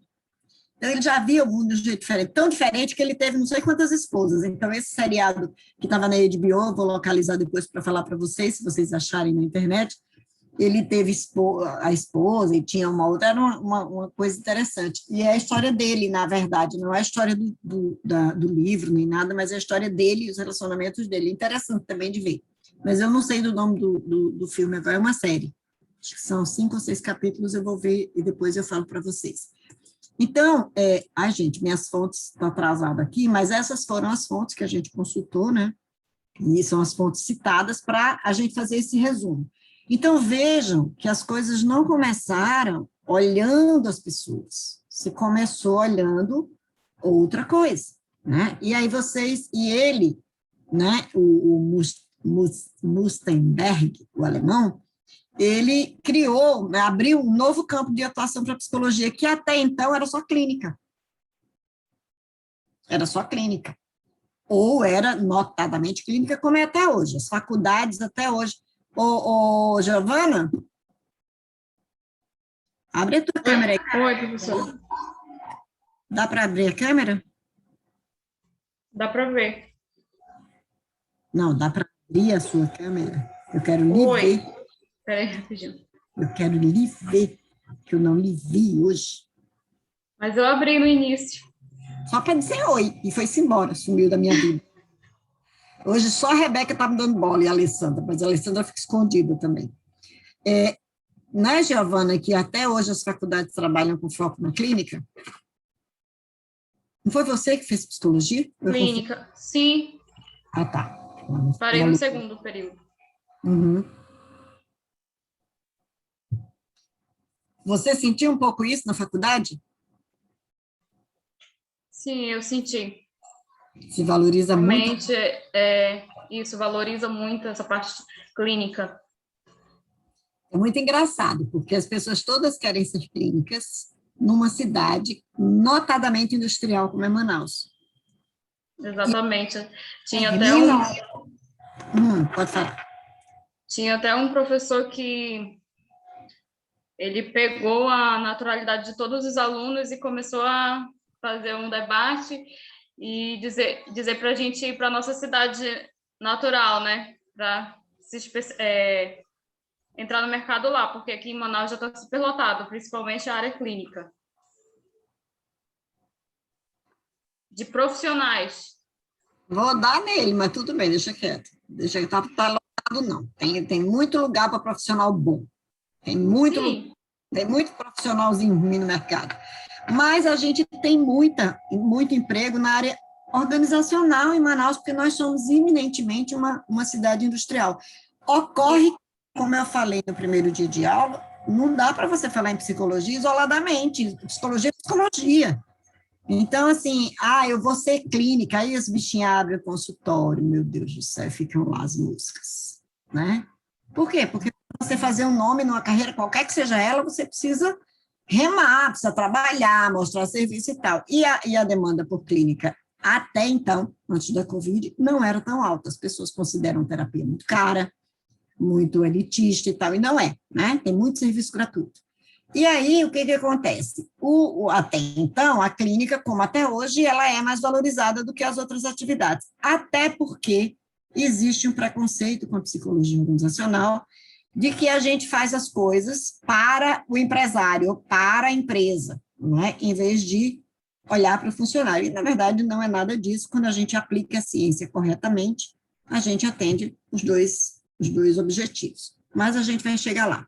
Então, vale dizer ainda, nos tempos atuais, a seleção de pessoal é uma das principais atividades exercidas pela psicologia organizacional. Ela foi a primeira, e ainda é, até hoje, muito utilizada. Também afirma que a história da inserção da psicologia no campo do trabalho revela uma trajetória de interdependência com as necessidades, valores e expectativas do processo de industrialização. Aqui tem uma explicação, cabe uma explicação importante aqui. Ele quer dizer o seguinte, tudo foi pensado por conta de que o mundo estava se industrializando, né? Então, por isso que se expandiu a psicologia organizacional no período da expansão industrial, e ela nasce com o propósito de atender às necessidades colocadas pelo setor. Por isso que, durante muito tempo, a gente sofreu o preconceito, né? De a gente achar que a gente atendia à empresa, aos interesses da empresa, o que não deixa de ser verdade, porque a empresa também não é empresa, não é uma empresa, não é um órgão de caridade. Mas hoje a psicologia, como ela transita, é mais líquida, né? De todas as profissões, ela transita em todas as camadas do ser humano, ela está sendo mais valorizada, inclusive na aplicação da organizacional. Então, por isso a denominação do enfoque predominou por décadas em diversos países como psicologia industrial, por isso que eu achei interessante que o Emmanuel trouxe que havia uma divisão, e não há uma divisão. Na verdade, havia uma nomenclatura que mudou para outra nomenclatura porque a psicologia organizacional industrial evoluiu para a organizacional. E a gente vai entender.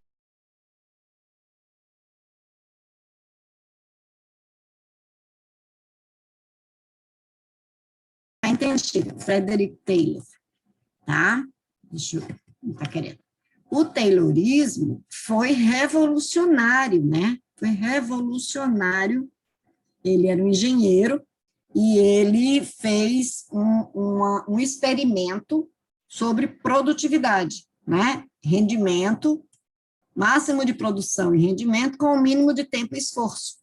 É uma nomenclatura bem antiga que se chama tempos e métodos. Então, você media o tempo que o colaborador levava para fazer determinada operação, e aí você estimava, né? E aí ia vendo aí entra toda uma gama de coisas que é a melhoria no processo, que é o cansaço, aí entra de novo a fadiga, que era o começo de tudo, e por aí vai.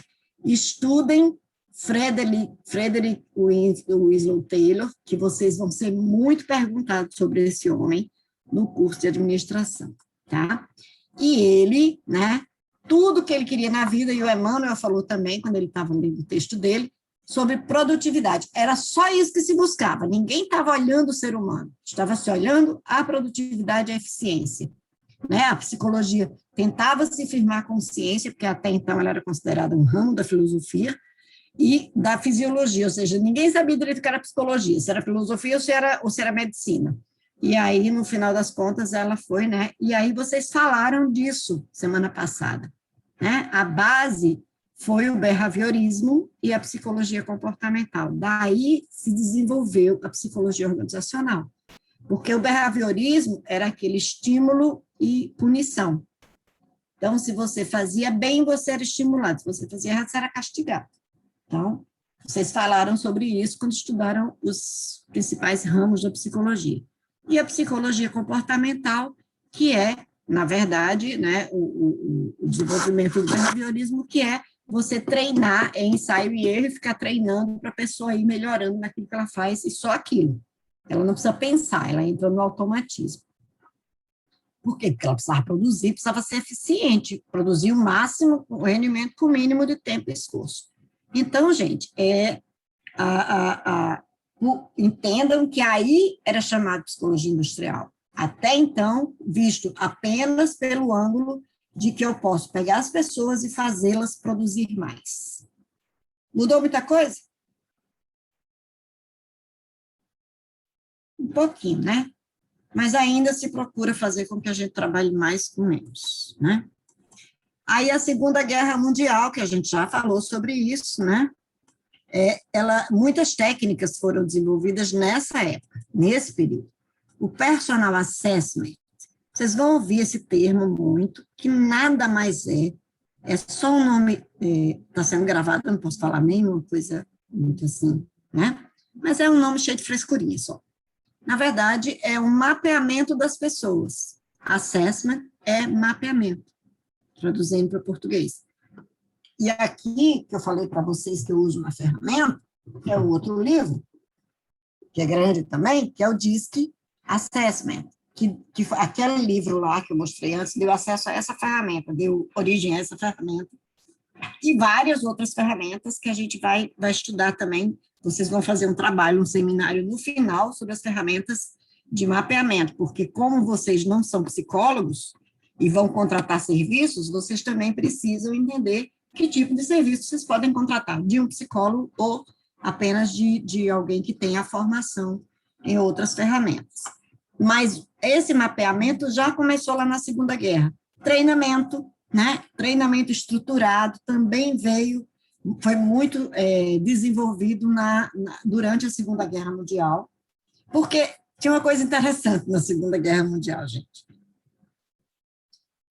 Os aliados, né? Cada um tinha um recurso. Então, digamos, aqui eu vou chutar, digamos que os Estados Unidos tinham os armamentos, mas não tinham munição suficiente, nem fábrica suficiente. Aí a Itália produzia as balas, mas não falavam umas com as outras, né? A bala da Itália não falava com o armamento dos americanos, que não falava com os franceses, que não falava com os brasileiros. Aí, daí surgiu uma outra coisa que vocês vão também aprender no curso de administração, que são as ISOs, né? Que vocês já devem ter ouvido falar das empresas de vocês, ISO 9.000, ISO 14.000, ISO 18.000, a ISO TS, que depois mudou para outra coisa. Então, assim, são as normatizações para que a gente está comprando no Brasil, por exemplo, tem os mesmos padrões de qualidade de um celular comprado nos Estados Unidos, na China, é o mesmo celular. Então, são os padrões de qualidade que também foram desenvolvidos nessa época. A avaliação de desempenho, também uma ferramenta, né, que foi usada muito na Segunda Guerra e até hoje é usada nas empresas, cada vez mais evoluídas e tal. Testagem, né, a tal testagem. E as pessoas falam assim, eu vou fazer um teste psicológico, morro de medo, que vão adivinhar quem eu sou. Não, gente, teste é para medir. A testagem é para medir o teu desempenho. E aí a gente pega uma população e usa como parâmetro para validar o teste. E uma área da aplicação, uma área de aplicação que nasceu nessa época e até hoje está em desenvolvimento, é a psicologia da engenharia, ou engenharia da psicologia, né? Engineering Psychology, que é transformar tudo em número, né? Então, assim, tem tanta coisa legal, gente, muita coisa que vocês vão ver. A simulação, por exemplo, a engenharia, quando a gente fala em simulação de processos, que a inteligência artificial faz isso muito bem, ela pega o aeroporto em 3 dimensões e ela avalia o fluxo, por exemplo, de pessoas em determinados horários. Então, ela vai Aí ela mesma projeta quantas pessoas vão passar naquela porta, quantos quilômetros vai ter de filas, todo mundo chega ao mesmo tempo.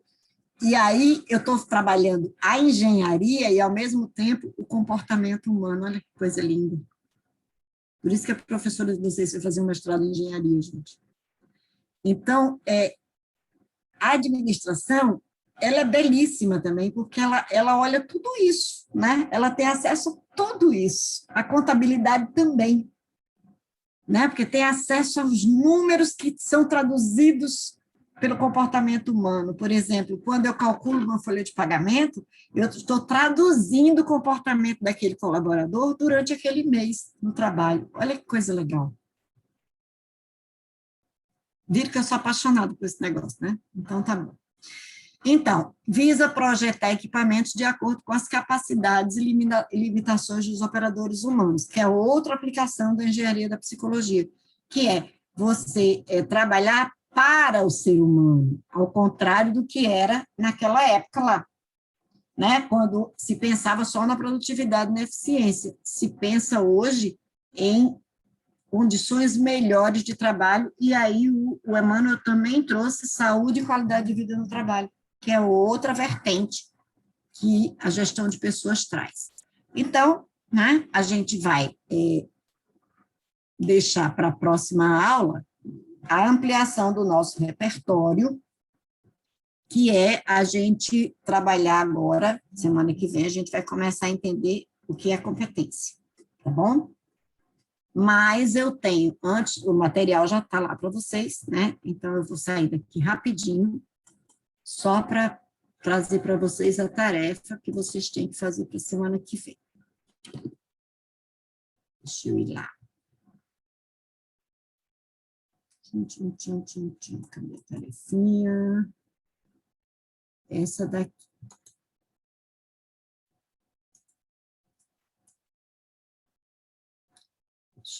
Deixa eu compartilhar com vocês.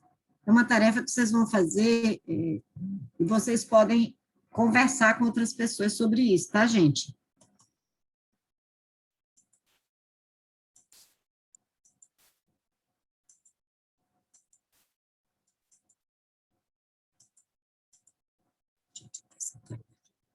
Vocês vão fazer uma listinha das competências de vocês. Vocês já estão estudando o chá lá com a outra professora, vão aproveitar. Quais são os conhecimentos que eu tenho? Quem é que sabe cozinhar aqui, hein, gente? Quem que sabe cozinhar? Então, quem cozinha sabe medida? Professora, Oi, Alessandra. eu sei até cozinhar, professora, mas não sei medida. Vai tudo no olhômetro, vou provando, não mexe nada, não. A gente vai ver como chama? Os tipos de inteligência semana que vem, Alessandra, você vai saber que inteligência é essa que você tem, né? Que não é lógico-matemática, mas é uma outra que no olho você consegue medir. Aliás, nossa cozinheira do plantão, cadê você? Fale comigo. Foi na professora. A Bequinha está morrendo de sono hoje, né, bichinha? Sabe o que é você pegar uma informação e transformar em conhecimento? É isso que a Alessandra falou. É como eu faço café. Oi? É assim que eu faço café. Eu só vou botando e quando eu acho que tá bom, aí... Mas mão tem tudo a ver com cozinhar. Às vezes você pega a mesma receita, faz tudo bonitinho e não sai. Uhum. Não é? Então, eu faço café também na minha cafeteira. Se me der para fazer café, aquele que é no coador, aí eu me perco com a água, sabe? Na minha cafeteira eu sei certinho. Quantas colheres de café, quantas colheres de água, quantas colheres de açúcar e quanto de água. Na cafeteira elétrica. Se for naquele coador, eu me perco. Vai ficar ruim o café. Bolo, então, eu descobri que eu sou péssima de bolo. Não consigo fazer, é muito ruim meu bolo. Arrisco mais. Transformar informação em conhecimento. A informação é o seguinte: olha, Eu coloco mais ou menos, a Alessandra fala, né? Eu coloco mais ou menos umas 2 colheres de farinha de trigo. Professora, Oi. licença, por gentileza. Aconteceu um pequeno imprevisto aqui, eu vou ter que me ausentar urgentemente. Tá? Não tem problema, não. É alguma coisa grave? Podemos fazer alguma coisa por você? Sim, professora, eu preciso sair. Não, eu preciso só sair agora, tá? Tá, vá lá.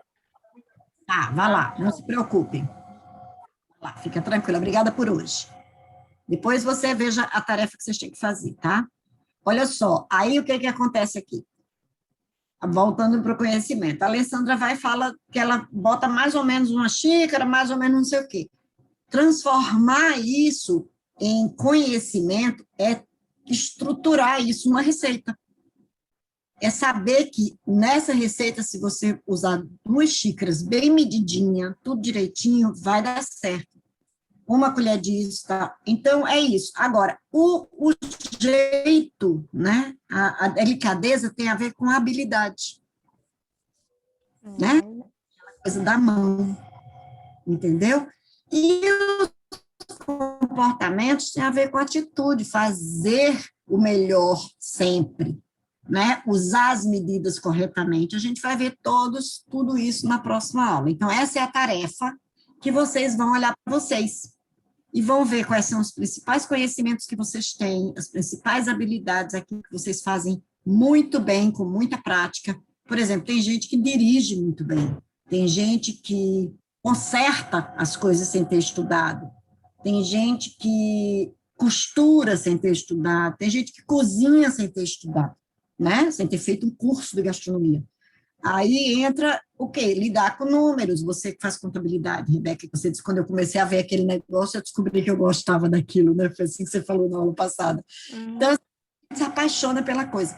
E associe concretamente aos seus resultados, ou seja, olha, usar número para mim me levou a conseguir um emprego, me levou a fechar a folha mais rápido do que os meus colegas. Então, a gente começa a associar para a gente concretizar as nossas competências. E aí, na aula que vem, a gente vai falar sobre competências e vai ver se o que vocês escreveram faz sentido ou não faz sentido na cabeça de vocês.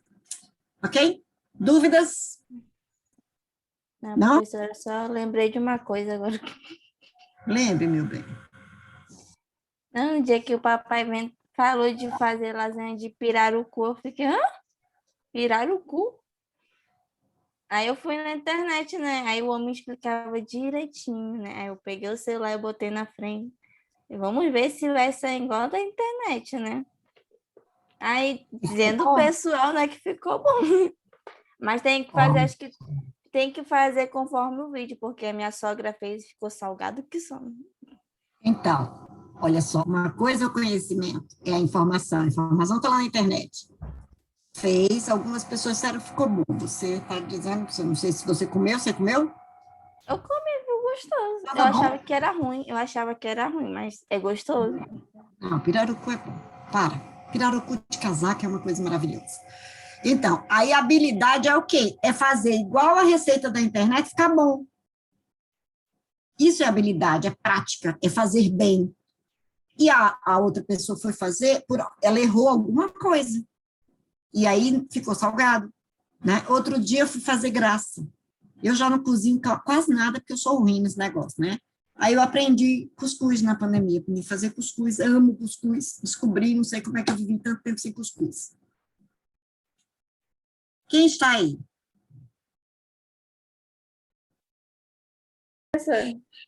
Quem está aí, Rebeca? É minha mãe querendo assistir aula.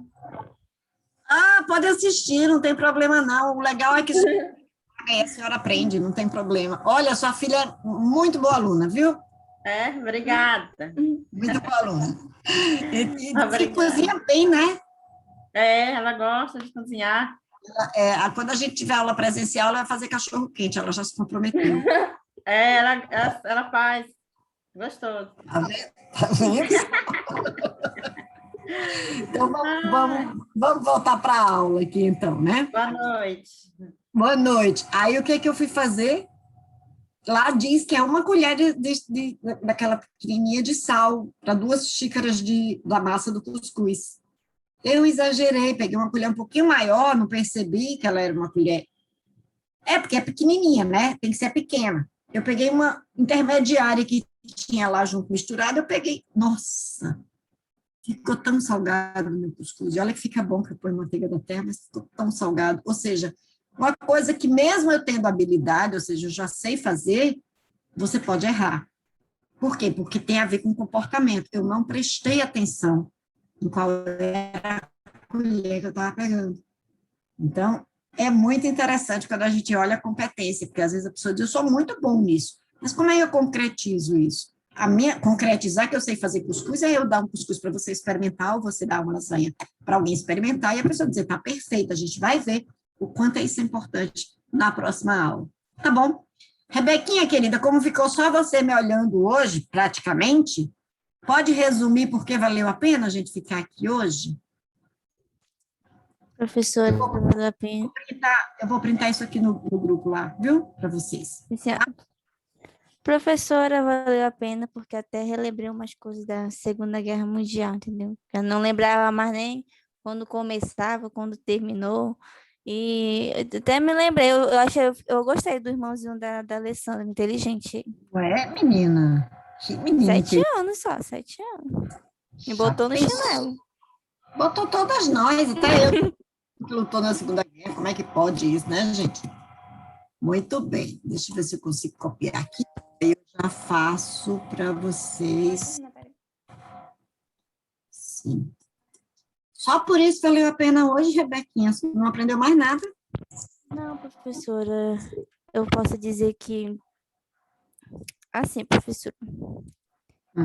Cada dia que está passando as aulas, eu estou aprendendo, estou me aprofundando um pouquinho junto com a senhora. Até baixei um livro para me ler sobre a psicologia, né? Que eu, como eu falei para a senhora, eu achava que era chato, só que não, né?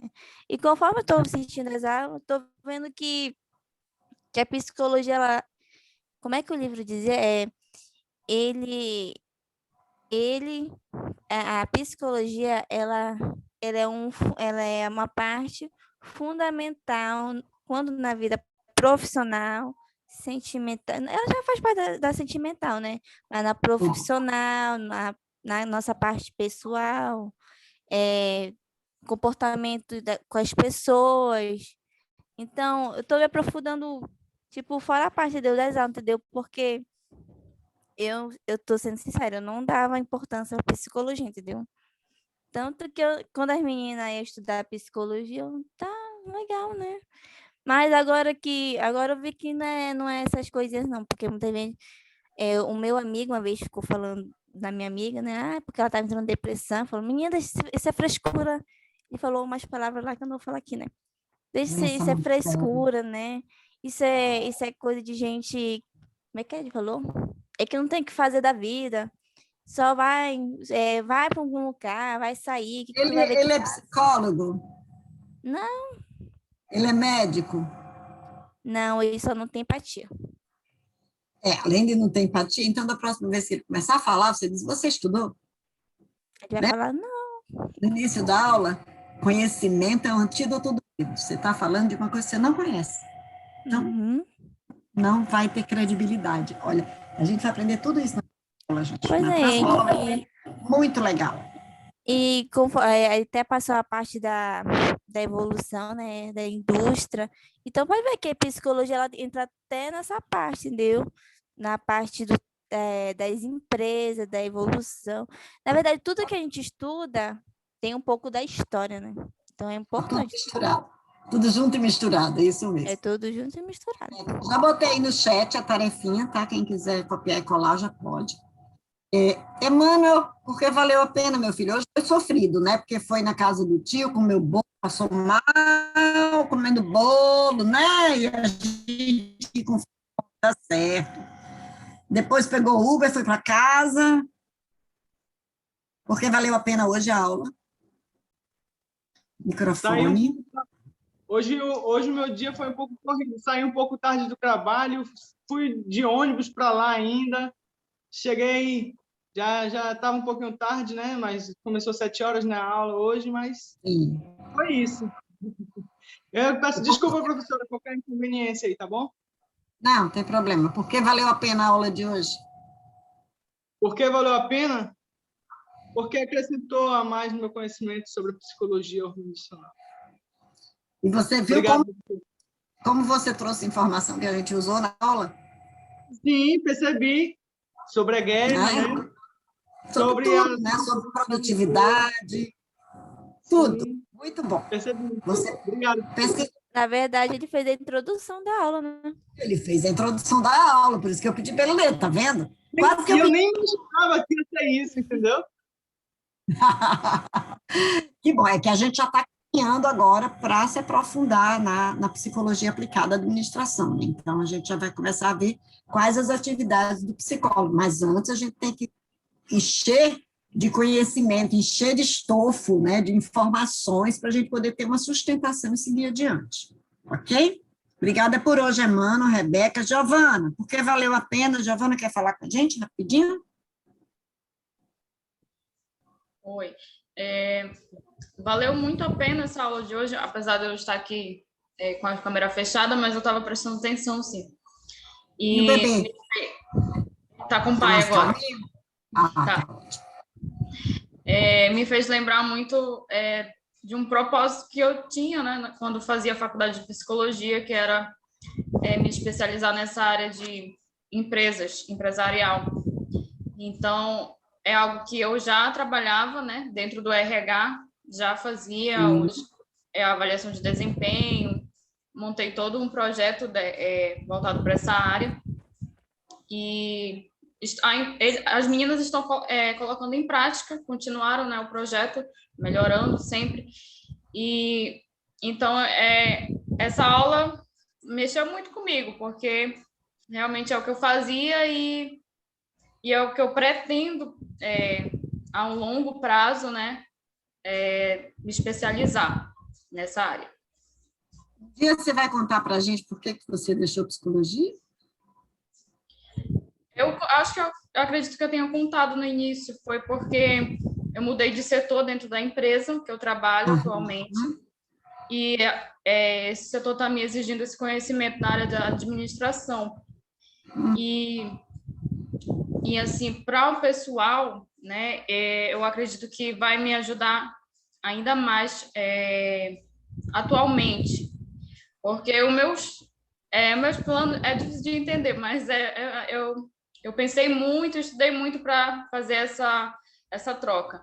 Então, é algo que eu preciso agora, hoje, urgente, desse conhecimento em administração. E psicologia é um sonho, então eu posterguei esse sonho, né? Entendi. Você trabalhava no RH e agora você trabalha em que área? Na administração. Sou Sim, mas assistente cuidando administrativo. de quê? Cuidando de quê? Da operação. Fico na parte de operações agora. Operação é questão de atendimento ao cliente. Eu saí um pouco do contato com os funcionários e estou no atendimento ao cliente, mas nessa parte dando suporte para supervisora de operações. Pois é. Isso que você falou agora é bastante triste, sabe, Giovana? Porque se a gente tivesse esse olhar, né, que a psicologia ela permeia qualquer atividade da empresa e qualquer atividade na vida, você não precisaria ter trocado. Porque grande parte da base da psicologia organizacional vem da administração, vem da engenharia. Quem começou a testar a eficiência foi o Taylor, o Fayol, que eu vou dar para vocês depois, um pouquinho, né? Porque depois vocês vão se aprofundar no decorrer do curso. Então, talvez você não precisasse ter trocado de área de formação, né? Se a faculdade trouxesse um pouco mais dessa realidade logo no início, como, graças a Deus, o IDAAN traz, né? O IDAAN já traz para vocês para o mundo real muito rapidamente, mas a faculdade vai lá na base, né? Na teoria, não sei o quê, e faz você precisar trocar de área, porque você trocou de área dentro da empresa. Eu espero muito que você volte para fazer psicologia. Pretendo muito voltar. Então, tá bom. Obrigada, viu, Giovana, por hoje, tá? Obrigada. Ju, obrigada. Ju, você tá aí ainda, amor? Estou sim, professora. Ou eu fico tão triste porque eu não posso ver a Ju. Pô, tu tem que entrar na aula na próxima semana no celular, tá? Pode ser? Bom, não posso lhe garantir. Juliana, por que tu tá te escondendo? A polícia tá te procurando, Juliana, tu não contou pra gente. Não, professora, é porque para mim fica melhor no computador, para mim assistir a aula, para me acompanhar, do que Aí tu pelo celular. tu entra no celular, fala oi, tudo bem, a gente vê a tua carinha, te conhece. Depois você vai pro computador, não tem problema nenhum, tá? Não precisa ficar na aula toda no celular, não. É só para a gente te ver, tá bom?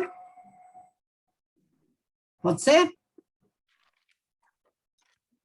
Ixi, foi-se embora. Oi, professora, estou aqui. Ah, não. Pensei que tinha ido embora, Jesus Cristo. Fale, porque hoje... Bom, professora, além de lembrar alguns pontos, né, referente da Segunda Guerra, né, foi muito bom esse assunto a respeito da psicologia, que é um assunto assim que eu não tenho muito um assunto assim que eu não tenho muito conhecimento, né? E foi interessante na aula que abordou justamente esse ponto, né, que desde lá do passado, né, ela já está ali inclusa, e o quanto ela foi fundamental, importante, né, para o crescimento, para a expansão, assim, do homem em si, né, de como ele evoluiu, e também da questão tecnológica, né, que é um assunto que, na verdade, a gente também está tendo em outra matéria, referente do avanço, né, tecnológico. Então, nós, como seres humanos, né, como é que devemos agir, nos comportar diante disso para a gente não ficar atrás, né, porque a tecnologia ela está avançando tanto, né, e a gente acaba deixando, é como se a gente acabasse ficando para trás, mas a gente não pode, né. Então, gostei muito dos vários pontos que a senhora mencionou. Tá bom, então, semana que vem você faça a gentileza de dizer oi pra gente no celular, depois você vai pro computador, tá bom? Então, acho que acabou, né? Todo mundo já falou? Tá faltando alguém? Pelo menos aqui no meu Gallery View, aparece vocês. Muito bem, crianças. Façam a tarefinha, eu vou já botar a tela lá no grupo. Façam a tarefinha de vocês, a gente vai, semana que vem a gente vai trabalhar mais profundamente sobre competências, tipos de inteligência, autoconhecimento, uma série de coisas que a gente precisa ter como base antes de se aprofundar na psicologia, nas áreas de aplicação da psicologia junto à administração. Para mim, valeu muito a pena, porque vocês estiveram comigo aqui até agora, então, a gente se prepara e fica muito feliz quando os alunos estão aqui com a gente. Tá bom? Beijos e até semana que vem. Ah,